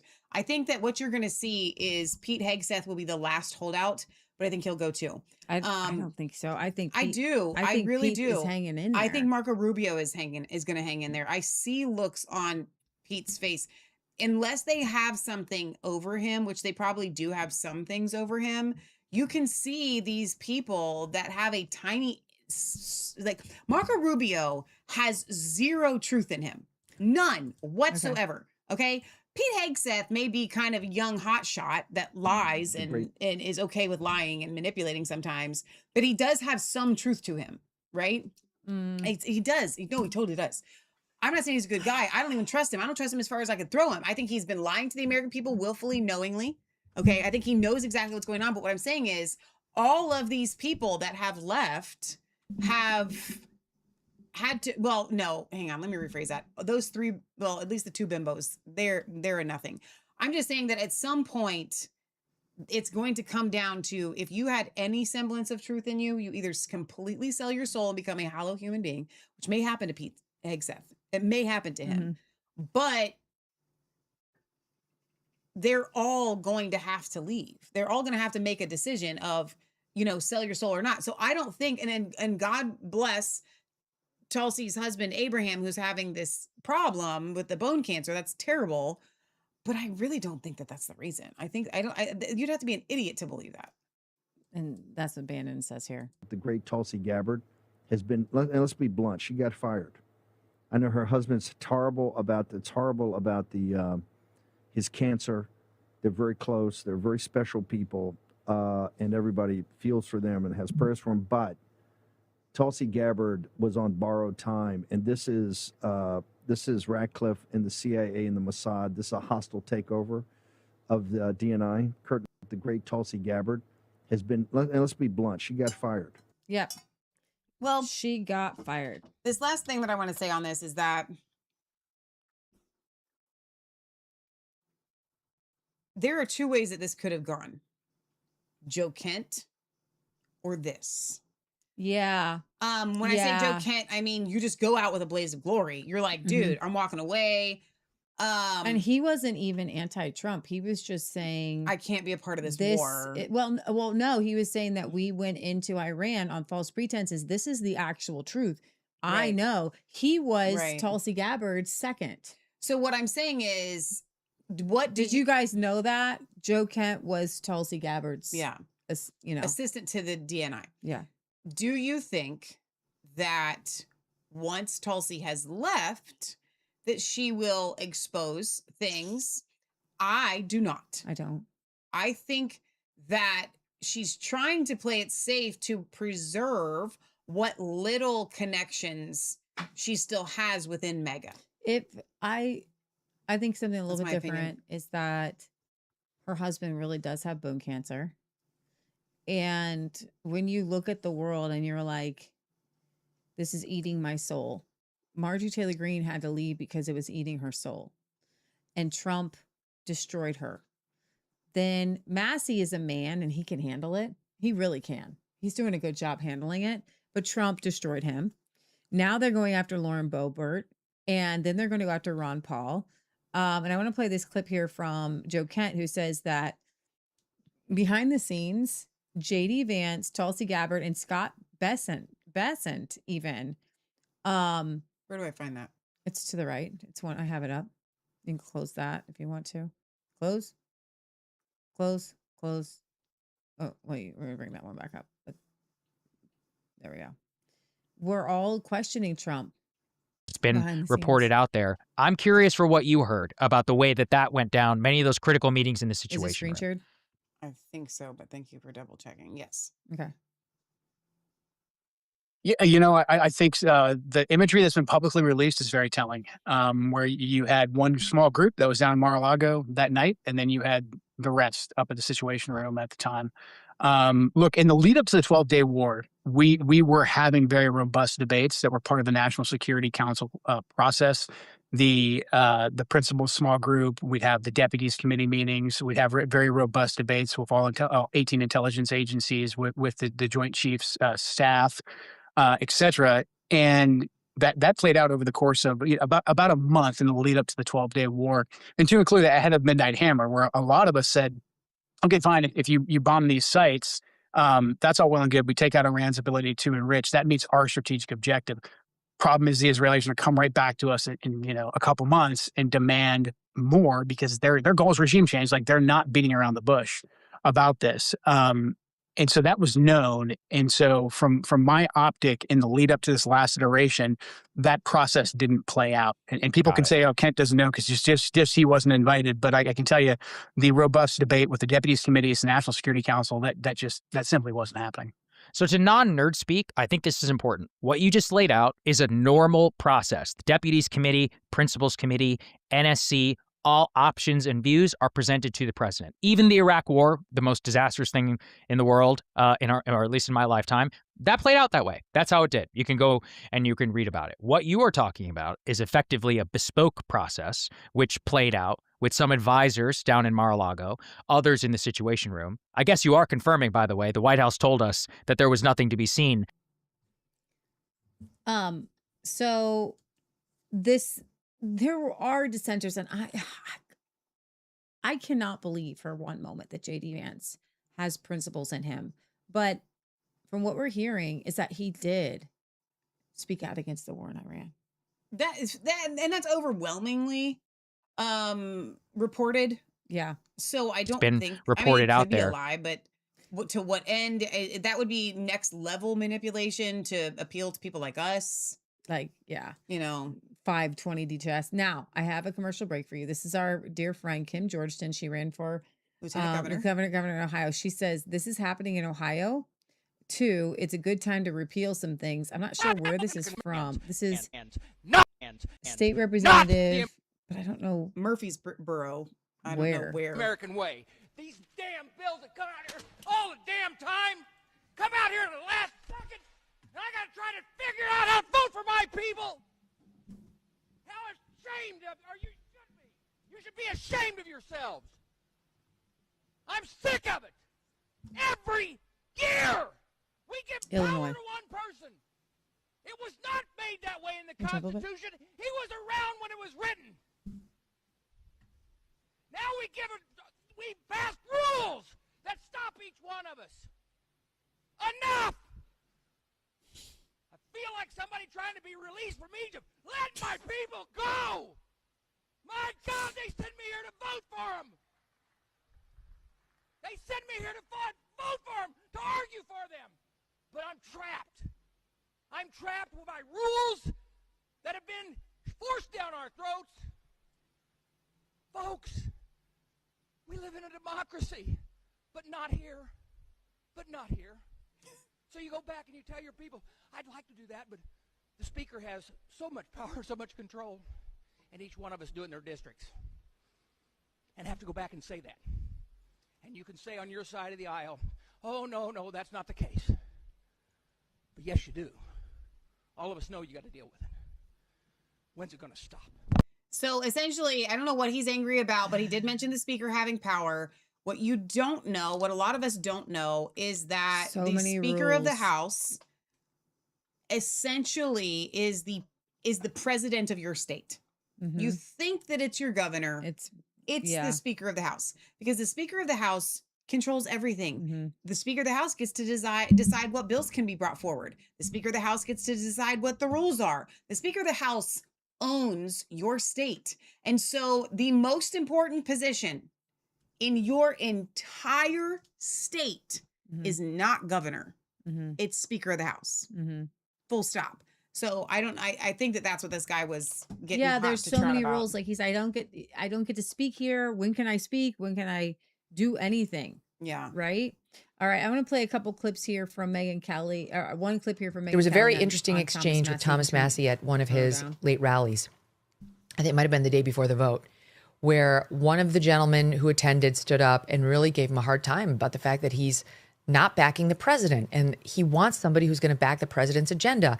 And I think Massie was kind of like, what if the agenda isn't even what President Trump promised, right? Like on Iran or arguably Epstein.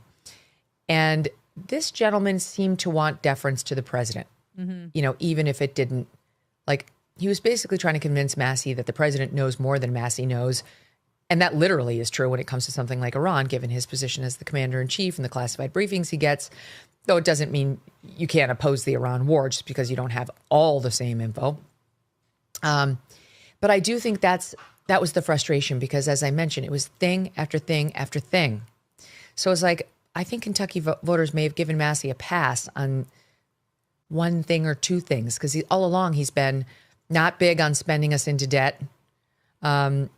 And he's had like a couple of core issues, and he's been reelected so many times. I think it was when he just continuously started challenging the president and started to look more like part of the opposition that Kentucky voters said no. There was a very interesting So exchange I'm gonna with Thomas play Massie. for you what Kentucky voters. The Kentucky primary is still a top Said. story tonight at 6 on WHAS 11 News. Kentucky in the national spotlight. Today, the conversation after Thomas Massie's stunning defeat last night. You see the results on the board behind me. The conversation's now switched to the immense influence of President Donald Trump on this Kentucky election. Hello, everybody, and thanks for joining us. I'm Doug Proffitt. Where did it go wrong for Massie and right for Ed Galrine? WHAS 11 political reporter Isaiah Kim Martinez and photojournalist Jessica Farley report from one place where voters told the complete story.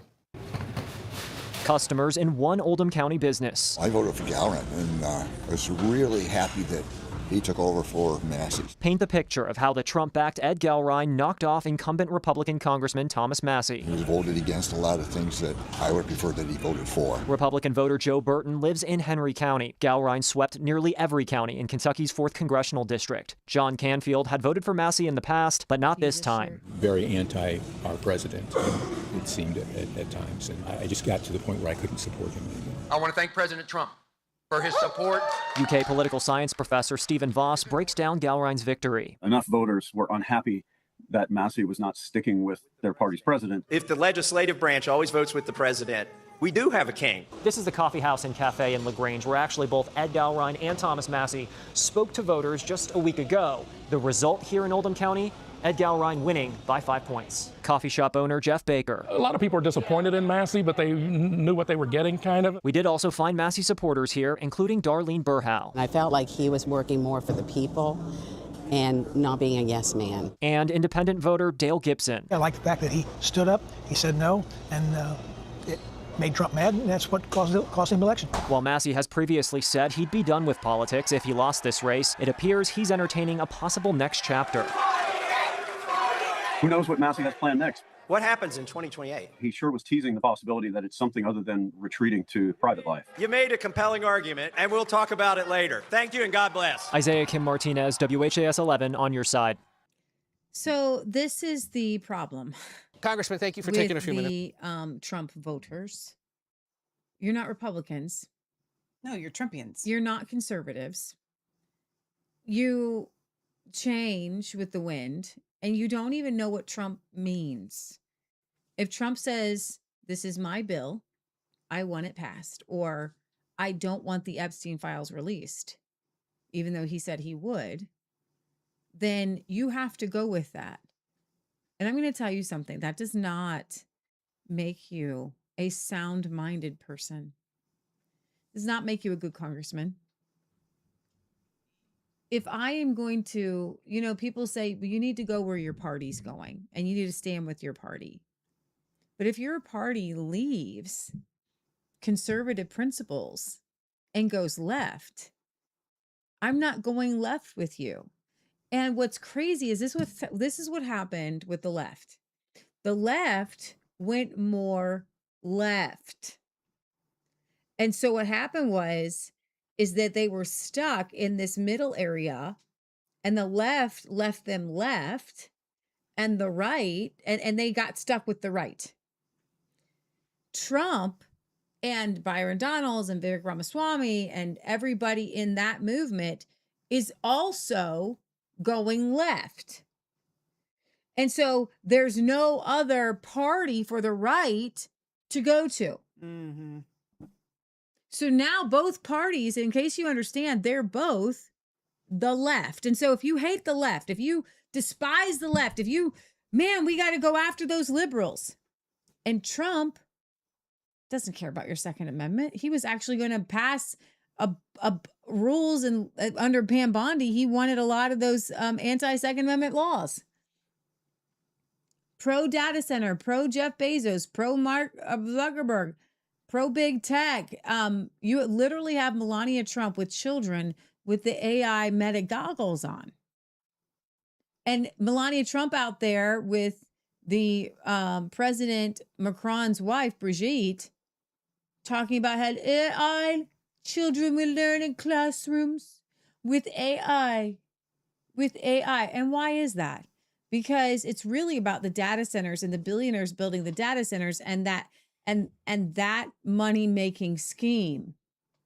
And I'm not pro big tech. I'm not pro big data center. There's no party left. It's not even libertarian anymore. I am and will always be a constitutional conservative. And both parties went to the left. I would like to harken back to something I tried to bring up 45 minutes ago. Vote 5? I want everybody to say, I don't want to say I told you so. Okay. I want everybody, meaning you can represent everybody, to say, Michelle, you told us so. You told us so. So and that's why I'm saying maybe just listen to Michelle's prediction for 2028, because Michelle was right in 2024. Okay. So in 2022, when y'all were so scared that they were going to steal the election again in 2024 because they hated Trump so much and they were the ones in power. And you guys were consistently like, Michelle, I don't know. I'm so scared. We got to fight hard for Trump. How can you go against Trump? And I was like, I'm not going against Trump. I'm just saying this was 2 years before the 2024 election. I was like, guys, all I can say is this is what I don't like. I don't like that the media, the mainstream media, is starting to stump for Trump. I don't like that people like Bill Gates are starting to say, I'm having meetings with Donald Trump. I don't like that Trump is being liked by a Jeff Bezos or whatever. Like, I was calling out all this stuff early on. I'm like, guys, the fact that all of these bigwigs are cozying up to Trump makes me nervous, because I'm wondering, why do they, the powers that be, want Trump to win? Why did the powers that be want Trump to win? We started losing viewers, admittedly so. Leah hated it because Michelle was going, guys, I can't support Trump. He's drifting from our party and I'm calling it out and I don't like it. And I can tell you for sure he's going to win in 2024, because they're not going to try to steal the election again because they want him to win. I could see it. It was as plain as the nose on my face here. I could see clearly it's not just the left. All of the people that control the world wanted Trump to win in 2024. So it happened. The elites, the deep state. Okay, so now the only thing is that if the elites in the deep state want a Republican to win, they will win.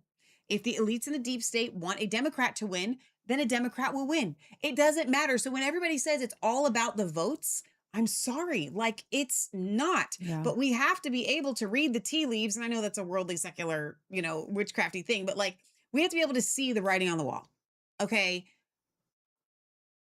Trump was being bought by these people 4 years ago.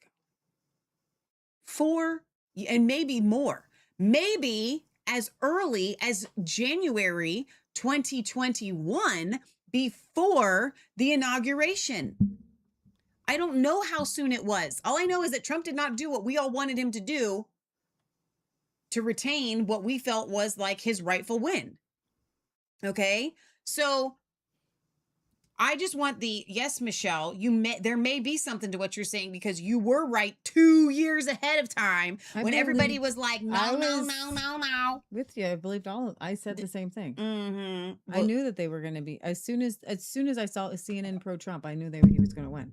It's like, that was it. It was over. Yeah, it was over. Yeah. Okay. So if you guys didn't see this clip, this is going viral. Again, Uniparty at work here. Representative Tim Burchett is losing his ever-loving mind. There was a big giant bill that was, and I have I'll explain this a little bit more detailed. There's a big giant bill, I guess 1,000-page bill, suddenly dropped on members over the weekend. Republican Chairman Sam Graves and others voted against most Republican amendments that would include traffic cameras and surveillance. Conservative amendments were killed. Tim Burchett was pressured and called not a team player for refusing to go along with the process. He's disgusted with their own party because backroom deals are cut long before regular members get to see the bill. Jim says, okay, Michelle, you were right. Thank you. Mr. Chairman, could I say something at this point, or do I need to wait? Yeah, you can go ahead. I'll yield to you. Okay. I realize what's going on here, and I realize that, when you're not sitting at the table, that you're not heard, and I realize the deal has already been cut. But I want to warn our party You know, we're in the majority and we're not acting like it. And we'll be in the minority once again because of this kind of activity. And I'm disgusted that both sides of the aisle, that we're not allowed to, deals have been cut. And I think that's wrong. Thank you, Mr. Chairman. Hey, everybody. Tim Burchett just left committee. Had some amendments that were cutting regulation, things that we should as Republicans do. Because of backroom deals they cut. They won't allow any amendments on the bill because the Democrats one Democrat didn't agree to it. So here we are in the majority, and we're not allowed to do that. And I'll guarantee you when the Democrats are in the majority, which they very much could be because of this kind of garbage, if we're going to be in the majority, you all have extended us an incredible gift, and we're going to blow it because we're not acting like we're in the majority. We got opportunity. It's not sexy. Deals with bridges and things. Anyway, the amendment did, and we allow the Democrats to tell us what to do. It's just unbelievable. At some point, we're going to have to get some guts. This town is crooked as a dog's leg, and I'm disgusted. So, thank y'all for sending me here. I really am glad you sent me here. This kind of stuff I want to fight, and I'll let them have it. Anyway, thank y'all. That's a panicking right there. That's an Iranian agent. You don't question anything Trump Republicans do or you're a traitor. Now, in reality, the Democrats always hold up the real infrastructure funding because when it doesn't get spent, it goes in a general fund and they steal it for their NGOs. And that's what's going on.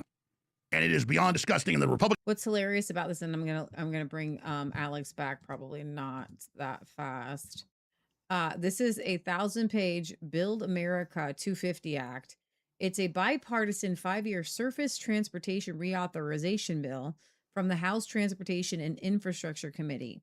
$580 billion over 5 years, roads, bridges, transit, rail, highway, things like that. Leadership is working with them, and Trump just sits there and lets it all happen. He should have that congressman right there heading up a leadership group to spotlight who's causing the problem so Trump can get on their ass. But instead, that's not happening. We have a massive memorial. So Burchett and other conservatives were angry that a massive bill was dropped with little notice. Backroom deals were allegedly made with Democrats, and many Republican amendments, including ones on regulations and traffic cameras and surveillance that Burchett supported, were blocked or voted down by the GOP chairman and others. Biggest ever investment in bridges, $50 billion. New annual registration fees on electric vehicles. First ever federal framework for autonomous commercial trucks. So yeah, it's just, I think Burchett is the last one we have out there. I'm not exactly sure. Well, Thomas Massie is still in until January. Yeah. I don't think I can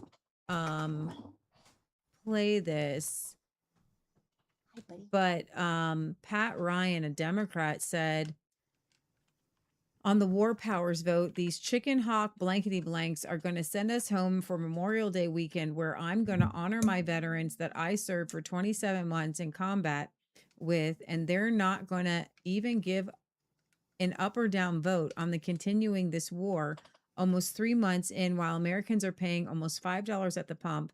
It's blanking pathetic when they use this procedural blankety blank, and every American should just be absolutely outraged by this. So there was no War Powers Act on the. So, not that it matters, but my shipping cost for you guys is up $3 a package, roughly. Dang, because of gas. Fuel. And so, like, I'll continue to pay it because I'm paying that. So our shipping is flat rate, $9.95. So I'm paying over what you're paying. Okay. Wow. And that's fine. I'll foot it. But like, I'm a little guy. Mm-hmm. Imagine you're a bigger company. Imagine you have 1,000 orders that come in every single day. Yeah. And imagine you're That's paying $3 more than what you were paying before for shipping. Because a lot of these places offer free shipping. So they're paying your entire shipping, plus it's costing more. And I'm paying an average of $3 more. If I had bigger packages, I would be paying maybe $30 more, right? In shipping, just depending on like what people are ordering and stuff. And so like, and that's just one tiny little area of fuel surcharge. Fuel surcharge is going to affect everything, right? Not just shipping. Yeah.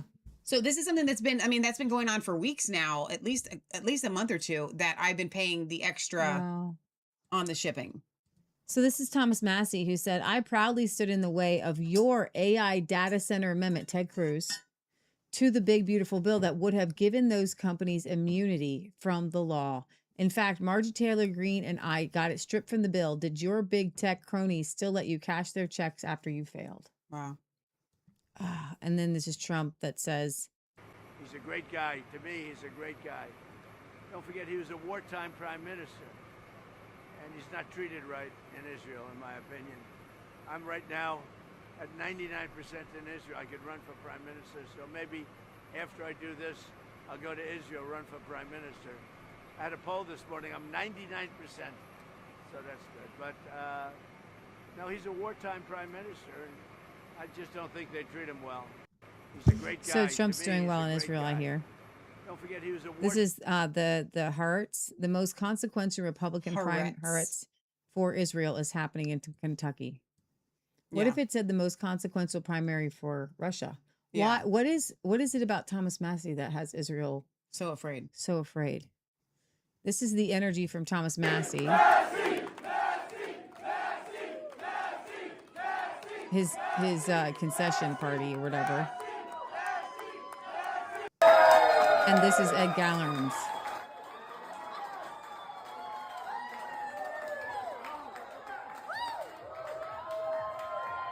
There's You're like kidding. 5 people there at like a little tiny Tex-Mex. Oh man.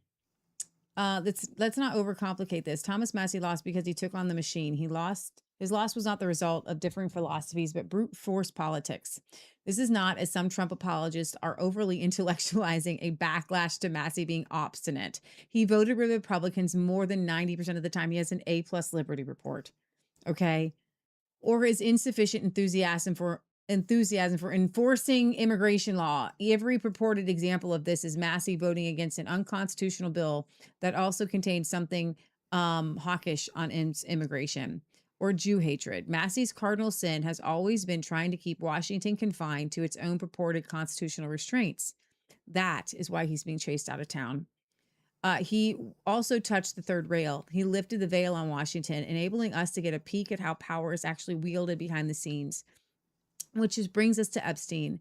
If you still believe this topic is some harebrained conspiracy theory, I understand you have not looked into it for yourself, and I can sympathize. It's overwhelming and confusing. Everyone is on their own intellectual journey, but he's not. It says, but if that were true, he wouldn't have had any issues with Massie. The reality, however reluctant Trump voters are to acknowledge it, is that things have been getting steadily worse since his second term began. Inflation is up 3%, 3.8%. Unemployment is up. Gas is up. National debt is up. Taxpayers are currently spending $3 billion a day just on interest alone. This is it. This is the problem. Okay. Grog, if the Constitution was a person, which current representative would it be? Be very concise, just the name. Representative Thomas Massie. He consistently votes to uphold limited government, individual rights, and constitutional constraints on federal power, often against both parties. And then a lot of people have political fatigue and want a great big reset button. So, I don't know how much more of this we can handle, but well, one more. Let me just play this with Thomas Massie on the Epsteins. Okay. Today is the 6-month anniversary of the Epstein Files Transparency Act. We've taken out 24 CEOs, an ambassador, a prince, a prime minister, a minister of culture, and that was just 6 months. I got 7 months left in Congress.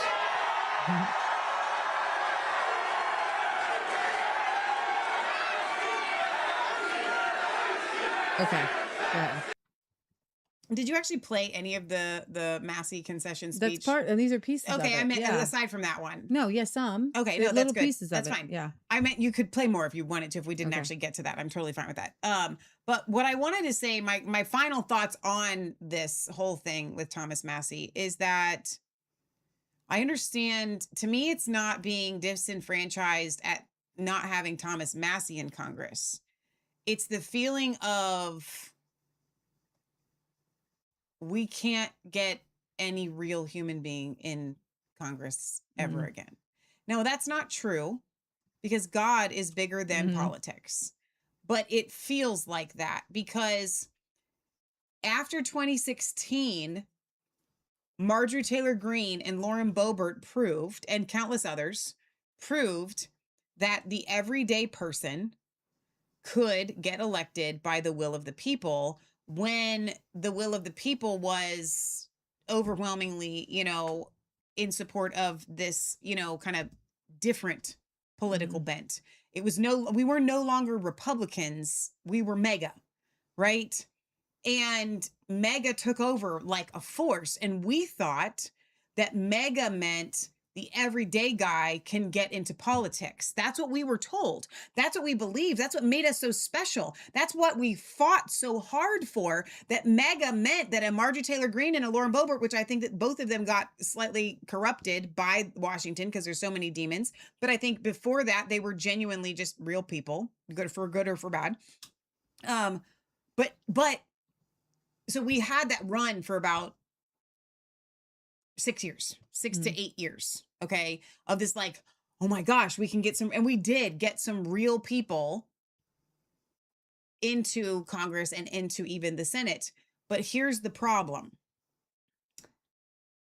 In 2024, the Trump-backed politicians were all rhinos.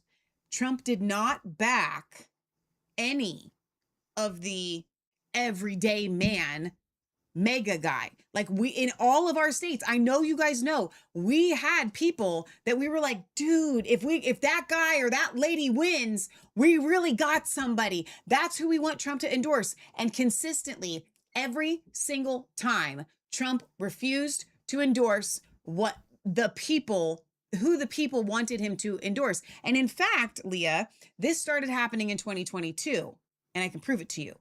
JD Vance. None of us wanted JD Vance as our senator. Nobody. I know. We had a list of like 8 people, like 3 of them were really great. Okay. Yeah. Who were running for Senate. It was a very big field of people running for Senate in the primary in 2022. And somehow JD Vance gets this endorsement from Trump when JD Vance used to make fun of mega voters. And they scrubbed that video from the entire internet. Okay, we played it on our show. I don't even know if they probably took those videos down too. My point is, it just feels like a little helpless and hopeless because Trump himself, and I hate to even say it, but it is bigger than Israel, so I won't say Israel, but it's just the cronies of the world. They own Washington. And for a brief period of time, gone are the days of getting any real politician elected, guys. So what does that mean for us? It means that we have to go to a higher jurisdiction. We have to go to the courts of heaven. We have to start tearing down rulers and principalities and calling for these people to be judged. We have to start calling for these people to be judged. You have to start claiming your seat for God and not putting all of your, here's the deal. If you put all of your hopes in politicians, you've already created an idol anyway, and you won't win. Yeah. And that's kind of what happened. I truly believe, and I'll end with this, that the reason why MAGA has fallen apart is because it was a house of cards that was not built on Jesus Christ. It was built on idolizing a man and a movement. And God said, I will not allow this to stand. So MAGA was the equivalent of a political Tower of Babel. And God said, no. That's good. That's good. And that's what I got. Have you heard that there is a missing congressman? No. Go ahead. Supposedly, Representative Tom Keene has been missing. For how long? Since March. What? And now his wife is supposedly missing. A Republican congressman is missing. Representative Tom Kean Jr. has basically vanished. He has missed over 50 votes in Congress since March, and there's been no explanation where he's been. But keep watching, because we even made an attempt to find him. This story is weird. Constituents from New Jersey's 7th District are asking where Tom Kean is. Reporters are asking where Tom Kean is. Even people on Capitol Hill don't seem to know where the hell he's been for months. But somehow, while allegedly being nowhere to be found, we checked his portfolio and he's still trading stocks. So I decided to go to the Capitol myself to see if I could find him. Do you know anything about the whereabouts of Congressman Tom Kean? I do not. Representative Kean? Have you seen Congressman Tom Kean? I don't know him. If he walked past right now, I really wouldn't know. Where is he? Do you know the whereabouts of Tom Kean? If a member of Congress can disappear from public view for months without doing his job, the people who elected him deserve more than silence. Questions are growing around the disappearance of a Republican congressman as reports emerge that his wife also has not been seen. New Jersey Republican Representative Thomas Kean Jr. has been absent from Washington for more than 75 days, missing a series of votes on key legislation linked to Donald Trump's agenda as Republicans work to defend their narrow House majority heading into the midterms. According to Notice, neighbors say the 57-year-old's home has appeared vacant for weeks with little indication of activity. His wife, Rhonda, has also been largely absent, aside from one brief appearance. Residents say they have not seen her walking the family dog and do not recall when her car was last in the driveway. No way. When approached by a reporter about her husband's status, she declined the comment and said, "No comment." Kean and his wife have been married since 1994. They have 2 daughters. Kean's absence has caused concern inside the Republican Party as Democrats target his competitive 7th district seat ahead of the November elections. His district is one of the most competitive swing districts in the country. Allies previously told New York Times he remained committed to his reelection campaign. In his first public statement since early March, Kean said last month that he had missed nearly 2 months of House activity due to a personal medical issue, but didn't say anything. So he's not missing, like kidnapped. Well, we don't know. But how did he make that statement? A month ago, he made a statement by phone. Okay. Kean's absence from Washington, his social media accounts have remained active. Since his last House vote, staffers have posted at least 115 times. Okay. On X. Tom Kean's office still sending out constituent newsletters like the guy hasn't vanished off the face of the earth. At the same time, Kean has continued trading stocks. That's crazy. Where is he? Where is he? Anybody know where he's at? Do we have anybody that's watching that is from his state? Where is he from again? I think he said New Jersey. Okay. Okay, so we're running out of stories tonight, but I have to play this. I don't know. So you guys, there was this big Christian-y 250th thing that I was not happy about because most of the guys who did it were not my friends, and and they're kind of bad pastors on my bad pastor list.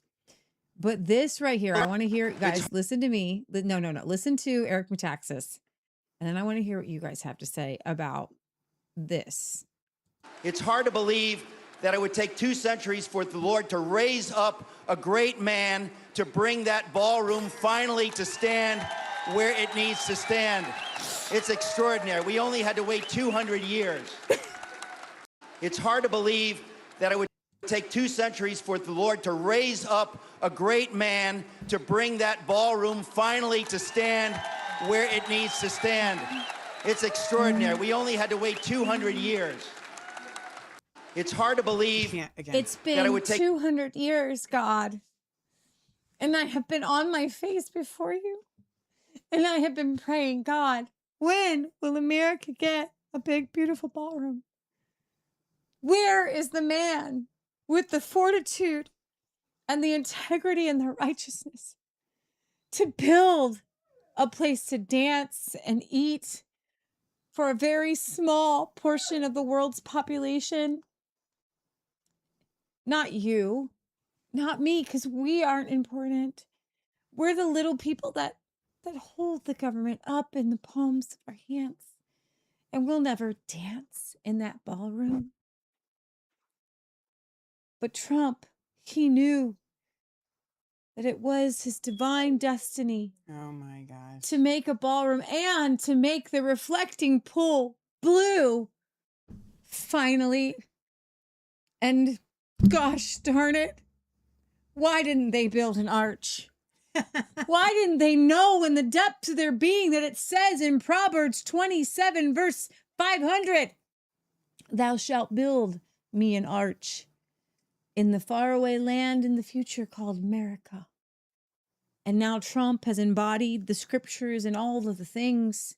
And the Lord says, dance, my friends, before me in Washington, D.C. and in the ballroom. And God, it only took 200 years for God to raise up a man to make that ballroom.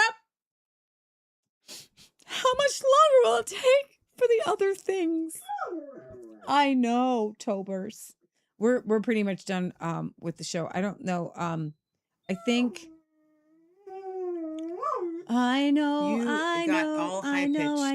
Okay, so for him. I want to play this Tim Dillon clip here. Just a couple more.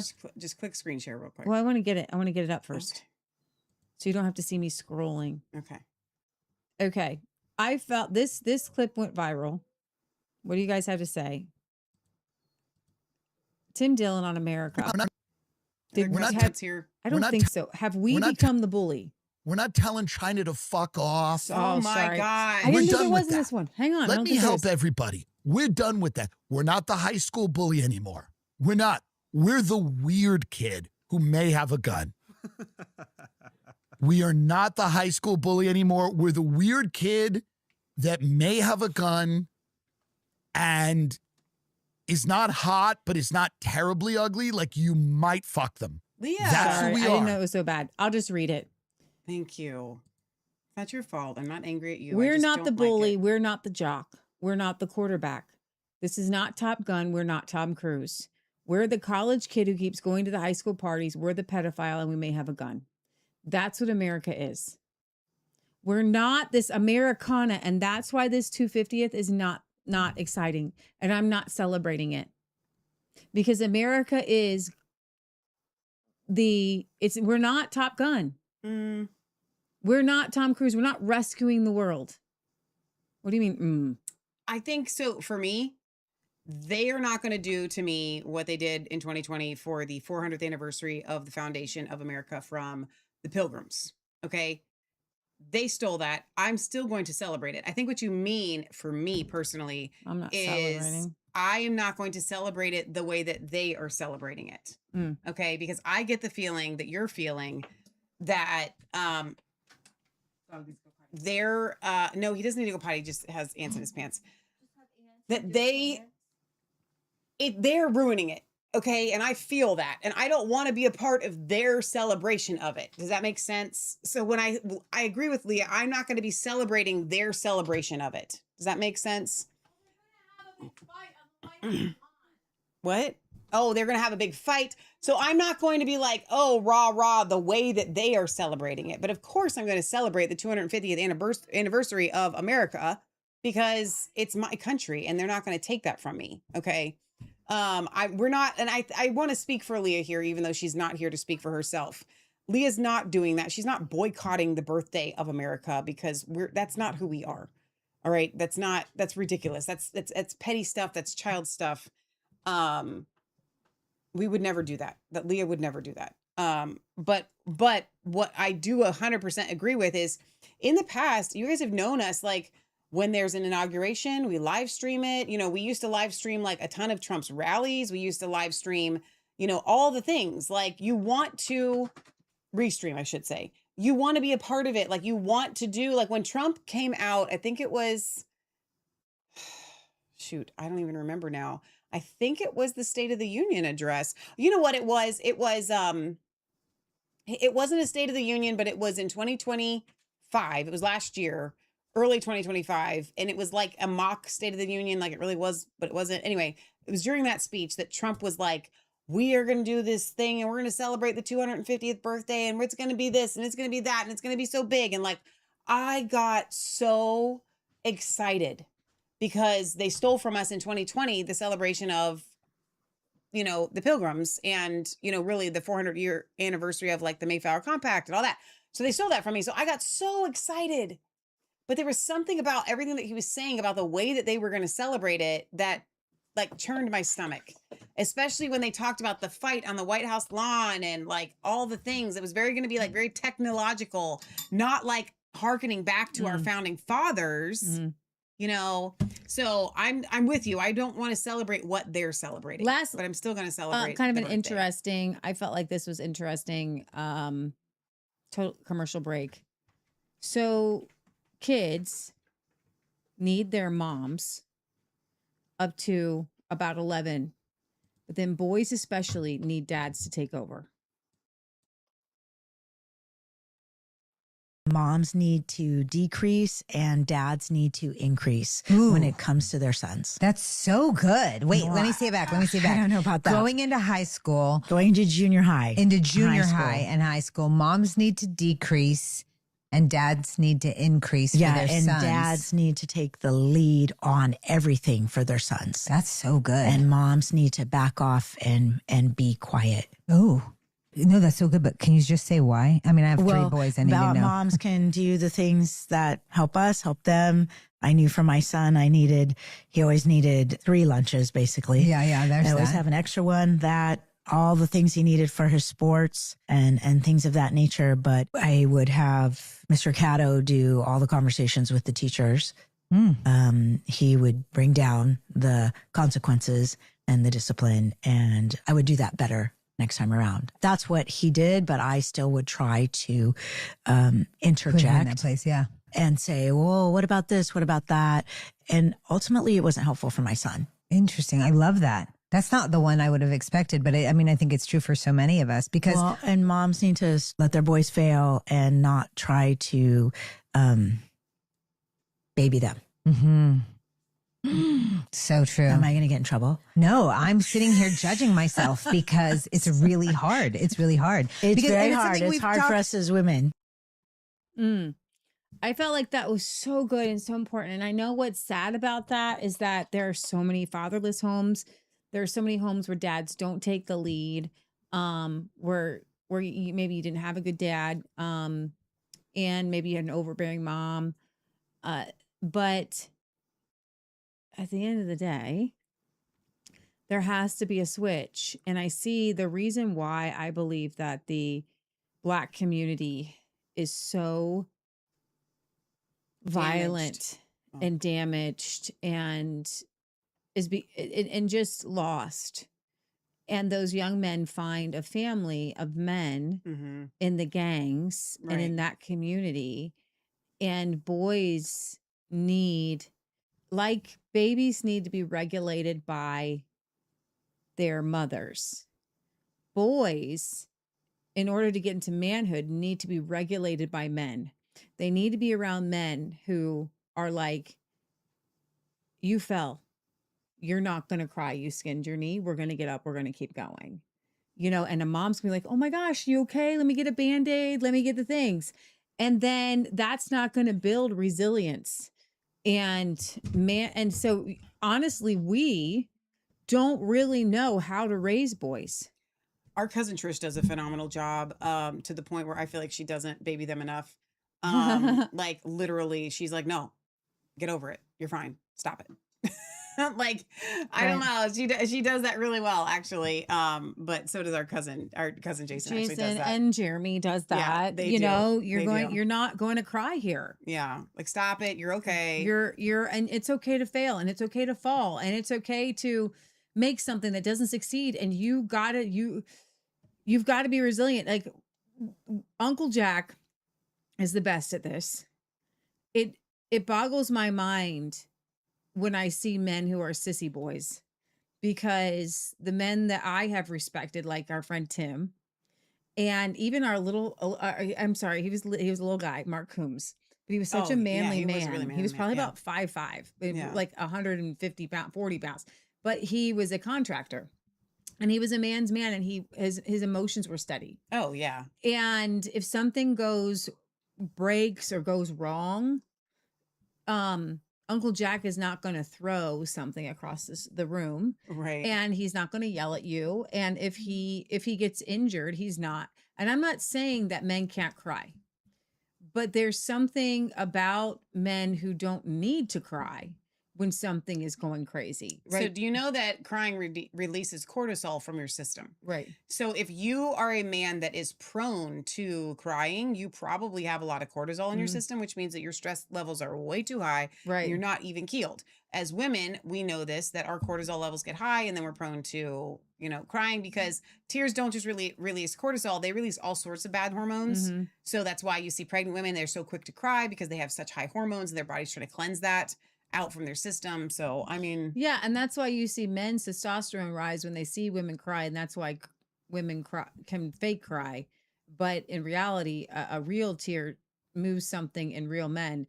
And it boggles my mind. Matt, I maybe have seen a tear fall down his eye one time.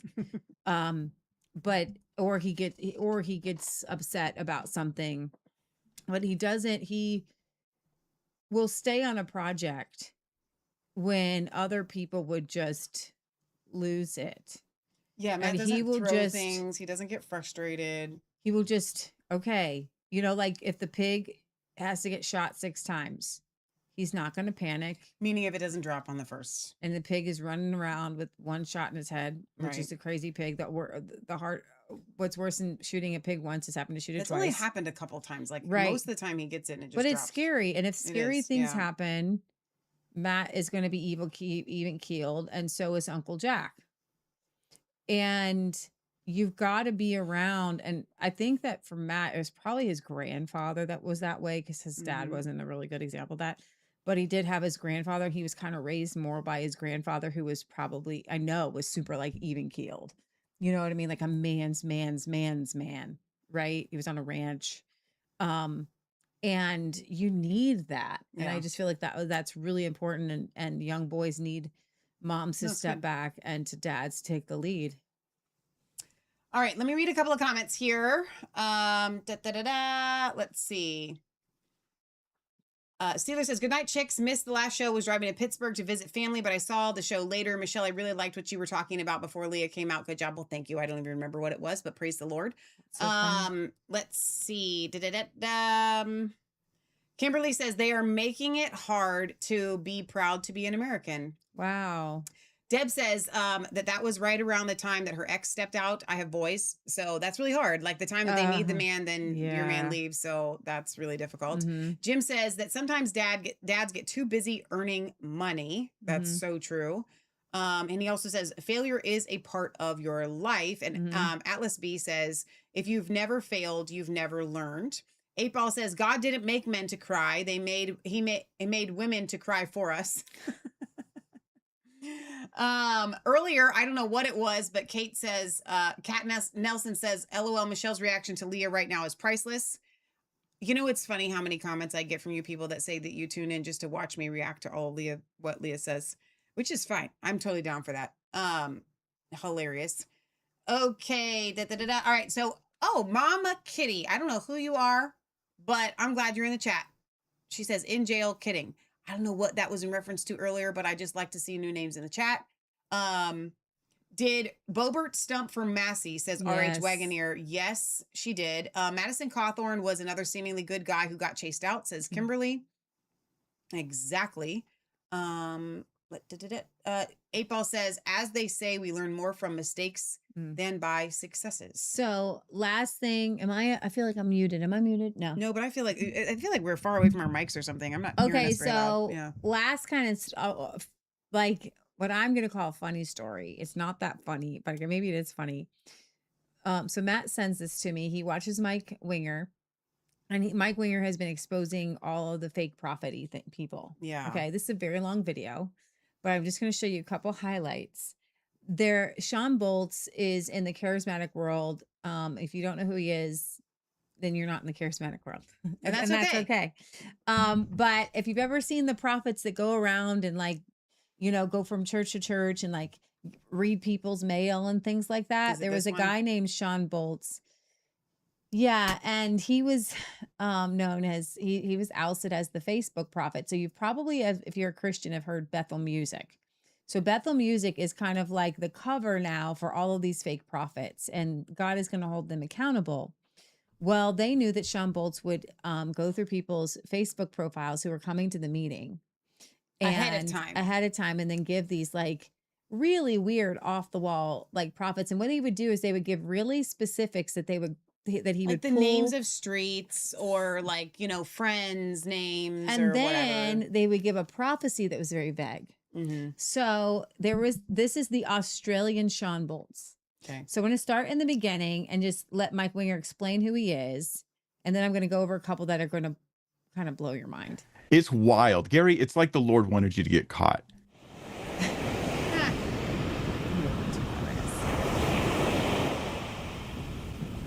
We've caught another fake prophet red-handed. This video should prove the case to you beyond any reasonable doubt with tons of evidence and exposed lies. Now, earlier this year, in a recorded Zoom call, I actually confronted this fake prophet and the guys who've helped cover up for him, a guy named Peter, and then more recently, a guy named Alan. Peter, you cannot tell the truth.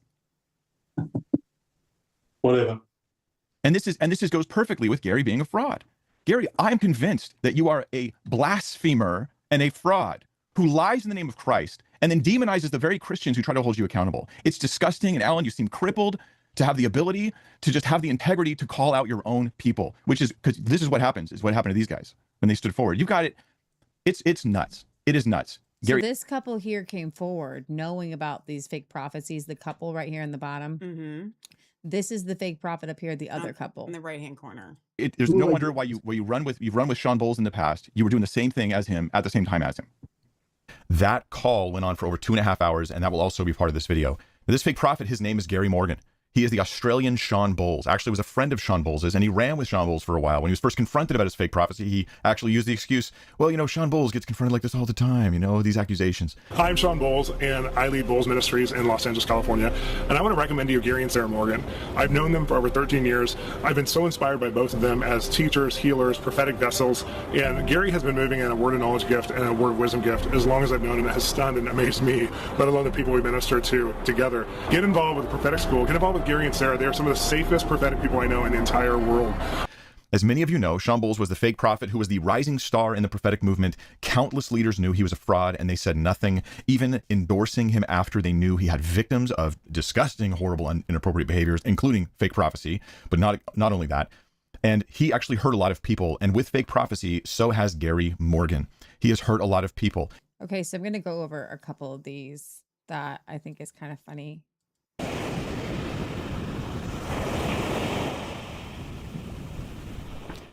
All right, guys, look, this is Editor Mike, okay? I'm currently editing the video, and I thought this was a great time to cut in and show you 7 examples of Gary Morgan's fake prophetic words, I believe them to be, from 2016. So we're going to walk through them. Here's all the video footage that I want to show you about these things, and I'm going to put up on screen, like social media that's related to this footage. So it should be strong evidence, especially as a cumulative case. When you add these all together, one by itself could be a coincidence, absolutely. But every single word is like this. And so, yeah, this is a smoking gun already. You don't need to say anything about our long videos. This is a 5-hour and 45-minute video by Mike. There's going to be way more as we keep going. And I'll just throw this out there since I have a chance to interrupt my own video in the editing process. I probably spent 25 hours editing so far. Of course you did.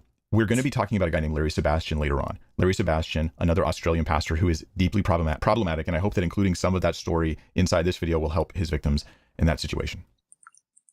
Australians don't use the word faucet.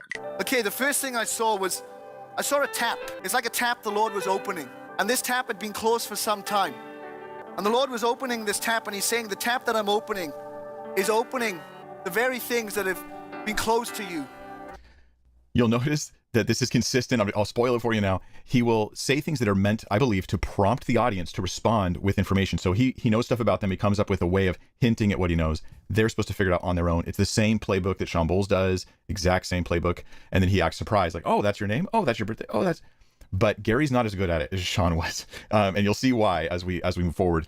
So he keeps saying the word tap. That's the thing he wants to use. You'll understand why, because it connects to her last name. And I saw the 16th of February and the name Esther. So let me describe Esther.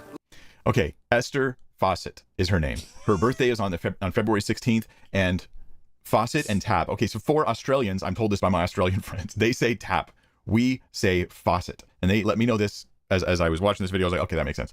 And Gary will say as much later too. This is meant to be a play on words. God's opening up a tap. That's what they would understand, American's faucet. And she is supposed to be the one that connects the name tap to her name, faucet. She doesn't, so he will really kind of push it. And you'll see he spills his cards, or he shows his cards a little bit. He does this multiple times in these videos. I know you may not feel convinced yet. I've already seen them all. That's why I can speak with confidence. Let me walk you through the evidence, and then maybe you can too. Lord, I saw a guitar in her hand and songs she was writing. So this is easily available info right on her Facebook page, right at the top. Yay! I want to just say real quick, anybody who is in these videos, God bless you. I'm glad and encouraged you had a zeal to know God and seek God and be closer to God. You are not at fault here. Gary Morgan abused and manipulated you based upon the evidence I have seen, and I want to show you too. And it was broadcast around, and it was used to prop him up as a prophet. And your zeal and your desire for the Lord was good, but it's healthy for him to be exposed. And these are the stories we have that can expose that. So don't be too hard on these people, man. I'd be the same. Well, a younger version of me would have been identical in that room, getting so excited that he said something about wings. Wait, oh, what's your last name? Winger? Oh, God's given you wings. That would have worked on me too at a younger age. And then I grew in discernment, and that is what we all need to do, of course. And so no shame in that, just lessons learned. Now let me prophesy over you. I saw a tap that God was opening, and that he was releasing creativity on you. I saw the 16th of February. What's the 16th of February? That's your birthday. Okay. If God did give you her birthday, that would be beautiful. It would be a very special moment for a person. However, if you're lying about it, you're an evil, sycophantic weirdo who is manipulating and abusing people for your own glory, and you don't care about them. You actually despise them based upon your activities, your actions. But he's looking. Notice how he leans on the word tap, tap, tap. It looks like he's trying to get her to say it. She won't. So finally, he just asks her, "What's your last name?" Tap. I just saw a tap that was opening. The tap that's opening on your life. Even as I'm praying for you, I keep seeing the tap. Open up the tap, Lord. You play I was doing a hand motion of a faucet so that she might get it. guitar? A little bit. You write songs? Yeah. I see that tap of creativity. Your name is going to be known, love. What's your name, Esther? She said her name, and now people are laughing because they're like, oh yeah, obviously it's the tap. That's the connection. These types of cutesy connections are consistent in Sean Bowles as well as Gary Morgan. Find a name connection, always connected to their name, the name of their street, the name of something I can find on their Facebook page. Okay. Faucet. That's an American tap. Okay. Open the tap, Lord. Esther Faucet. He's trying to act surprised. I don't believe he's surprised at all. This was all planned out. Could have gone smoother. Come here, buddy. Come. I want the Americans. I want the Americans. Come and pray for him. Faucet's an American tap. Is that what you call a tap in America? It's a faucet. Esther Faucet. Boom. Wow. Red flag for my charismatic friends. Sound effects in the microphone that are meant to be the power of the Holy Spirit. Let's listen. There's another one.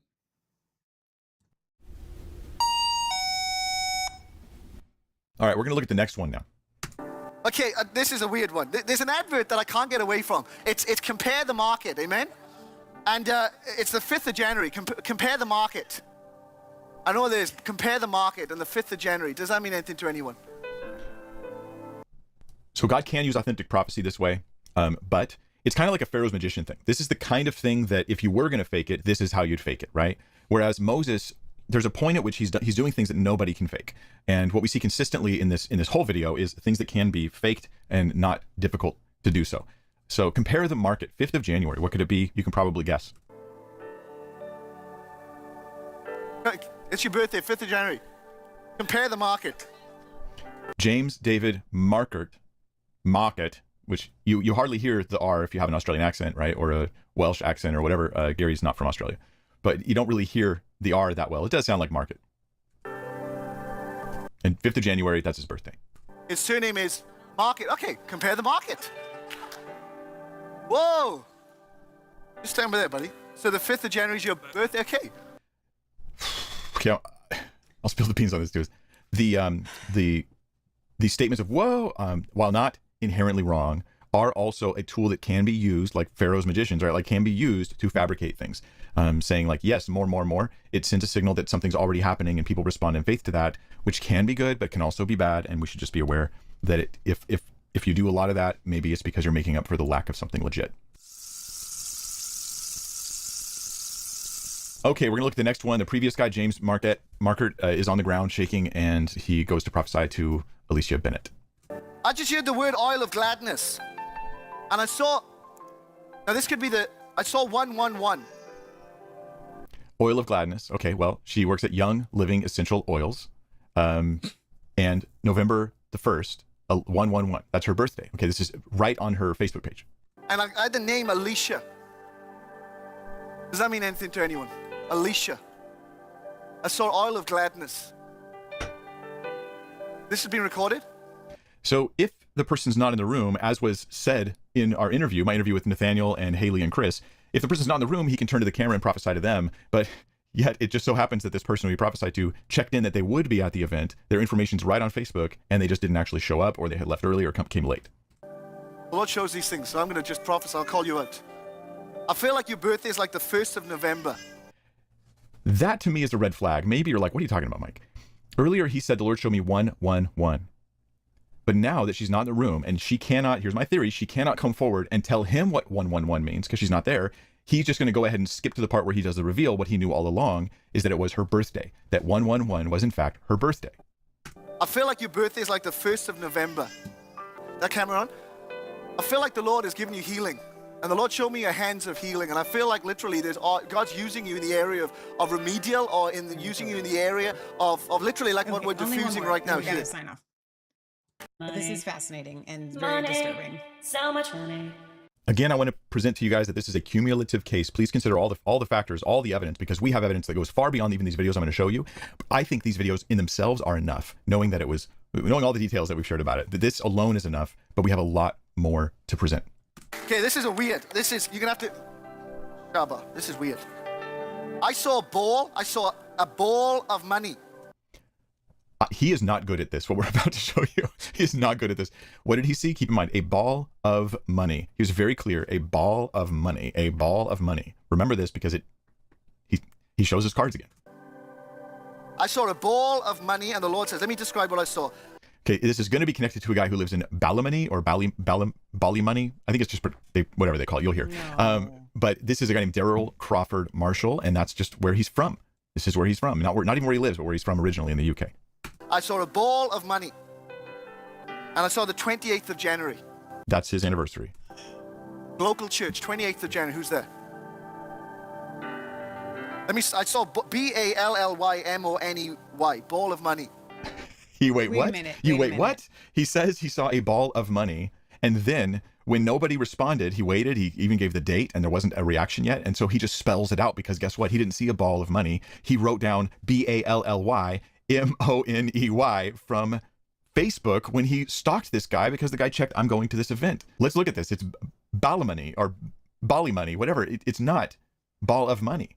So he said he had a vision of a physical object. What he really had was B-A-L-L-Y M-O-N-E-Y. And he tried to say it in a way that the guy would notice and then say, yeah, that's me. And it didn't work. So he spilled the beans again. He keeps spilling the beans or showing his cards. I like my analogies. Now, let's just keep watching because my goodness, this is, how did he get away with it for so long? Now this guy's going to walk up and Gary actually shows him his notepad, which is obviously doesn't say ball of money. It just has written the town the guy's from originally right there in the notepad. And Gary, it looks like he's play acting as though he's discovering that it's not, those letters don't spell ball of money at the moment. It's really weird, but here it is. Ballymoney. Oh, ball. Oh, okay, Ballymoney. 28th. That's your anniversary. Okay. Oh. You're taking it. It's just wild. I mean, how did he not get caught before? I mean, in a sense, what you have is people that are desperate for God to touch them, and they're in an environment, sadly, that has made things like this feel unspiritual, like testing prophecies, which is what Scripture commands us to do. The Bible says, test all things, hold fast to that which is good. Let two or three prophets speak, let the others judge. That we have to actually test this stuff. And this is a completely untested environment, which allows frauds like... He says he sees a Mini Cooper. I saw a Mini Cooper. And the Lord says, it's time for new creation. So you have a woman named Ellie Cooper And New Creation Studios is the name of her thing. Who's that? This is the banner of her Facebook page. I saw a Mini Cooper. I want you to realize something. The Lord just, I need to come off the mic in 2 seconds. When this lady comes, I need to come off the mic. Is your surname Cooper? Did you catch that, guys? What he did there? He said, I saw a Mini Cooper. Somebody in the audience says, I drive a Mini Cooper. He responds to them by saying, and it's in the larger clip if I didn't include it here, and he responds by saying, is your surname Cooper? Meaning that when he said, I saw a Mini Cooper, he already knew what her surname was, her last name, that it was Cooper. And that's what he was really going for, was Cooper, not someone who drives a Mini Cooper. So he knows this. Oh, she drives a Mini Cooper. Okay. I feel like the name. There's something about name. He also said, I'm going to have to come off the mic if they come up, which is interesting. Cooper. Put your hand up. Just wave it up. Don't be shy. It's okay. Is your surname Cooper? Just come forward. Okay, so then he finds the lady and he prophesies over them. What I wanted to show there, especially with that one, is again, he knows that Mini. Okay, that's it. These guys, if you see people doing the dates and the names and like dates coming up, like I just see a apple tree and you grew up on Apple Street. That is all, those are all like fake prophecies. And that has what has become like people hungered for real words of God. And, you know, we had Abigail with us. She's graduating. If you guys don't know who Abigail is, she's a beautiful, wonderful young lady who's connected, Pastor Neil Pearson's niece. She moves in the prophetic. She moves in words of wisdom and words of knowledge. She's constantly praying for people and she's constantly getting words for them and words of knowledge, but she doesn't operate like that. She doesn't operate like, oh, I'm seeing, oh, your birthday, 5, 6, 7. You know what I mean? Like that is a charlatan. And it's also, even if it was ever legit, you're really dabbling into numerology there. Yes. And that's witchcraft. And that's not how God operates in prophecy. That's not something. No, that's not to say, I don't want to down anything. If God keeps showing you a number and like, you know, every time you see it, it kind of sends a little bit of confirmation and you go with that. It's fine. That's okay. not That's not what we're talking about. This is complete charlatanism. And, but I will say this, Leah, there have been many prophecies that you have given or I have given that have called out specifics that, like just the other day, a couple of months ago, Leah was prophesying over a young man named Zach at Dr. Jack's office. And she's like, I just see you like, you know, as a little kid in a trailer park and like, you know, your life as a child was really, really hard. Mm-hmm. After that time of prophecy, he came out and he's like, as soon as you said trailer park, because he grew up in a trailer park. Yeah, but I wasn't standing in an audience saying, I'm seeing a trailer park. And then having somebody like come forward about it. Like, so there are times, and if you guys do operate in the prophetic, and you should, by the way, it is a gift from God. That prophecy, he's trying to say that it's going to bring healing. A lot of times what I have noticed, at least for us, prophecies are not necessarily what I see somebody doing in the future. It's just that God's given me a window into their past and to give confirmation that the Lord sees them and sees, you know, who they are and stuff like that. So, you know, this is really heartbreaking. I hate that, you know, what we have is we have these Facebook events. And for those of you that are not on Facebook, you post a Facebook event and then you invite a bunch of people to go. So you invite all these people at church that are going to come to the event to see this prophet speak. And then he goes and looks at all the people that click that they are going. He probably doesn't click on anybody who says that they're interested, but he clicks on the ones that say that they are actually going. You know what I mean? So guys, just be really careful when it comes to people, quote unquote, prophesying over you, because again, we have seen people that will change their entire course of life because a prophet, I put that in air quotes, prophesied something over them. And I want to read this comment from Facebook from earlier. And I'm sorry that I'm just getting to this, Justin. Back when I was talking about the Trump thing, he says, I wish I would have listened to you. The Trump, quote, prophets didn't help. I got bamboozled by the prophetic narratives. That was from an hour ago. Yeah. That was from an hour ago. Carolyn says, actually, that was my mom and dad. This was from 25 minutes ago. Oh, by the way, you should have had stitches in that knee per the doctor the day after falling off of my bike. Oh, that's interesting. I might have missed the rest of that there, Carolyn. Let me check a couple more places for comments and then we're going to round off today's show here. All right, Leah, go ahead and take it away. No, we're done. Are we done? Yeah. Well, I do have a commercial break. I wanted to show them the video that I actually downloaded it, that Heather made.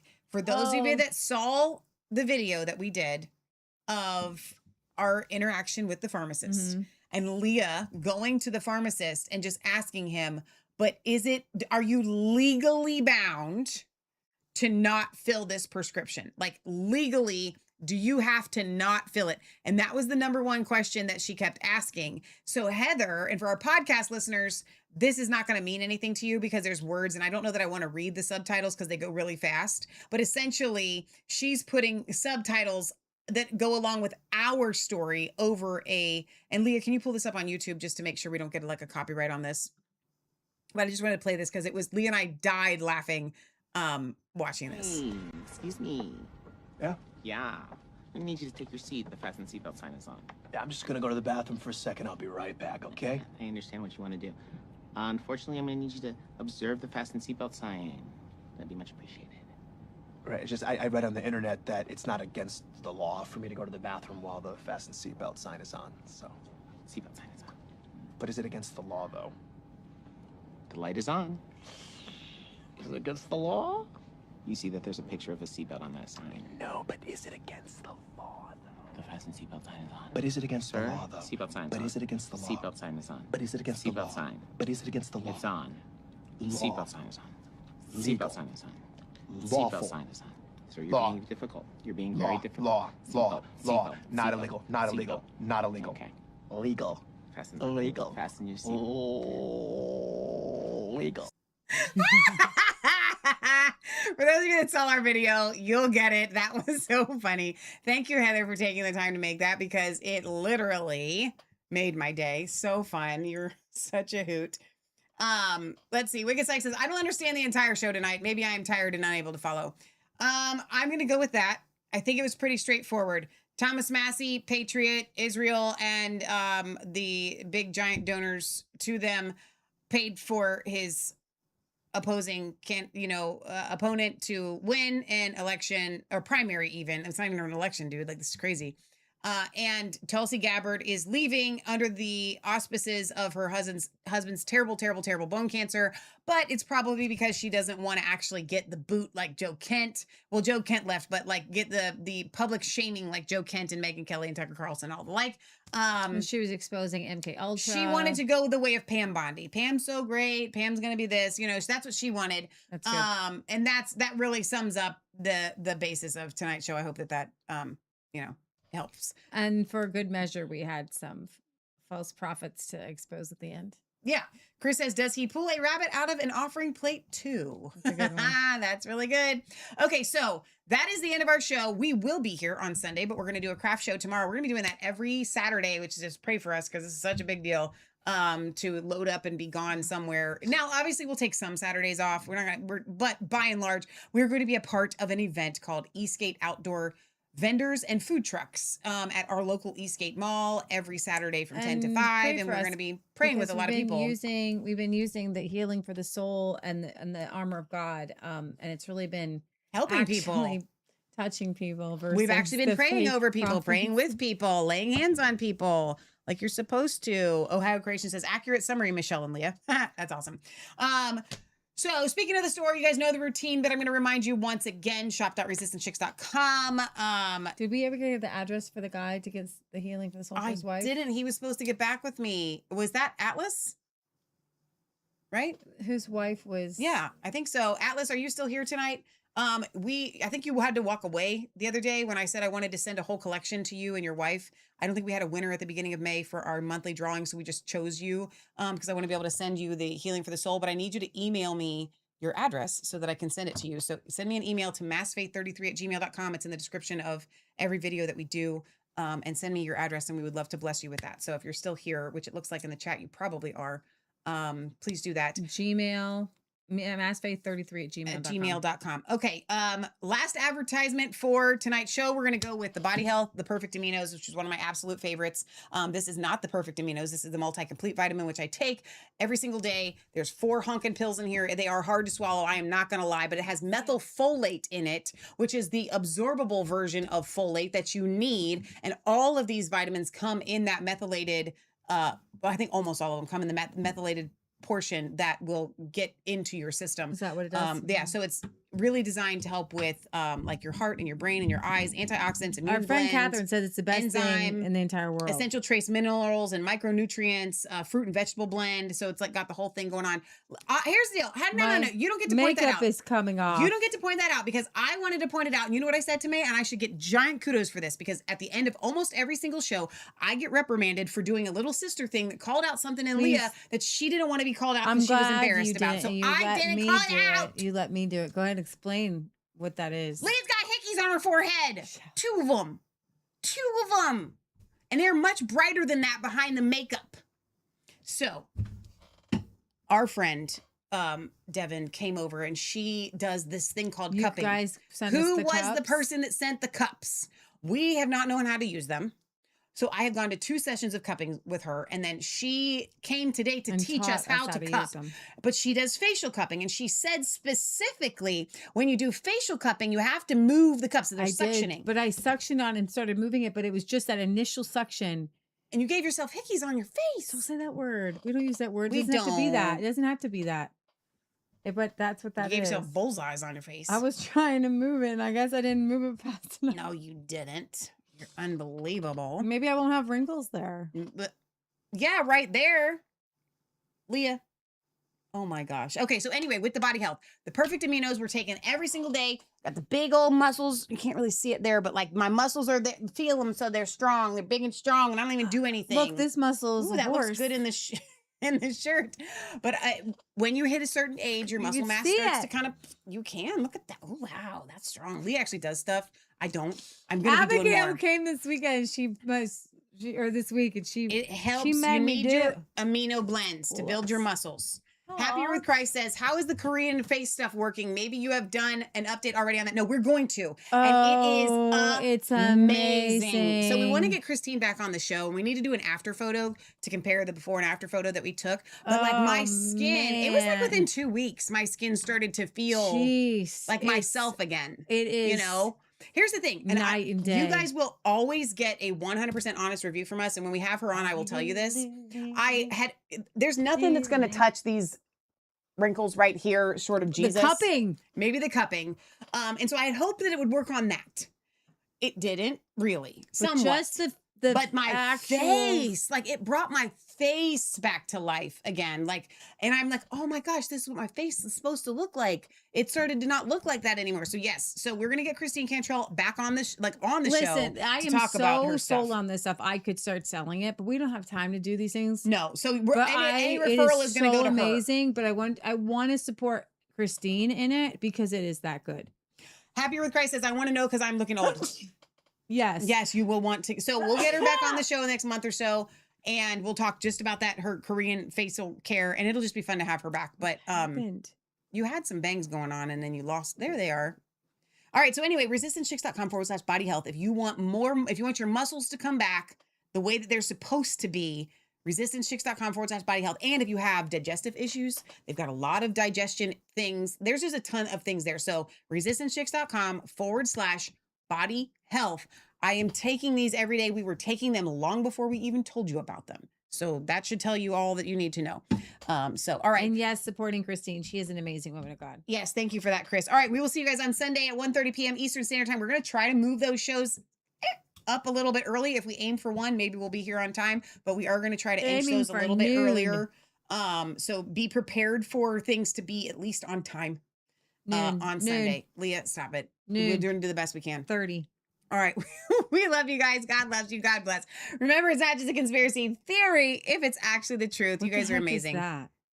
On my computer, on my Leah, it's like something, and it says midget wrestling. I kind of think of like, where is Thumpkin? Where is Thumpkin? Here I am. Here I am. How are you today, sir? Very fine, I thank you. Run away. Why are we running away again? Is this violence? Thumpkin has a problem. I don't know. All right. Okay. Good night, guys. God bless.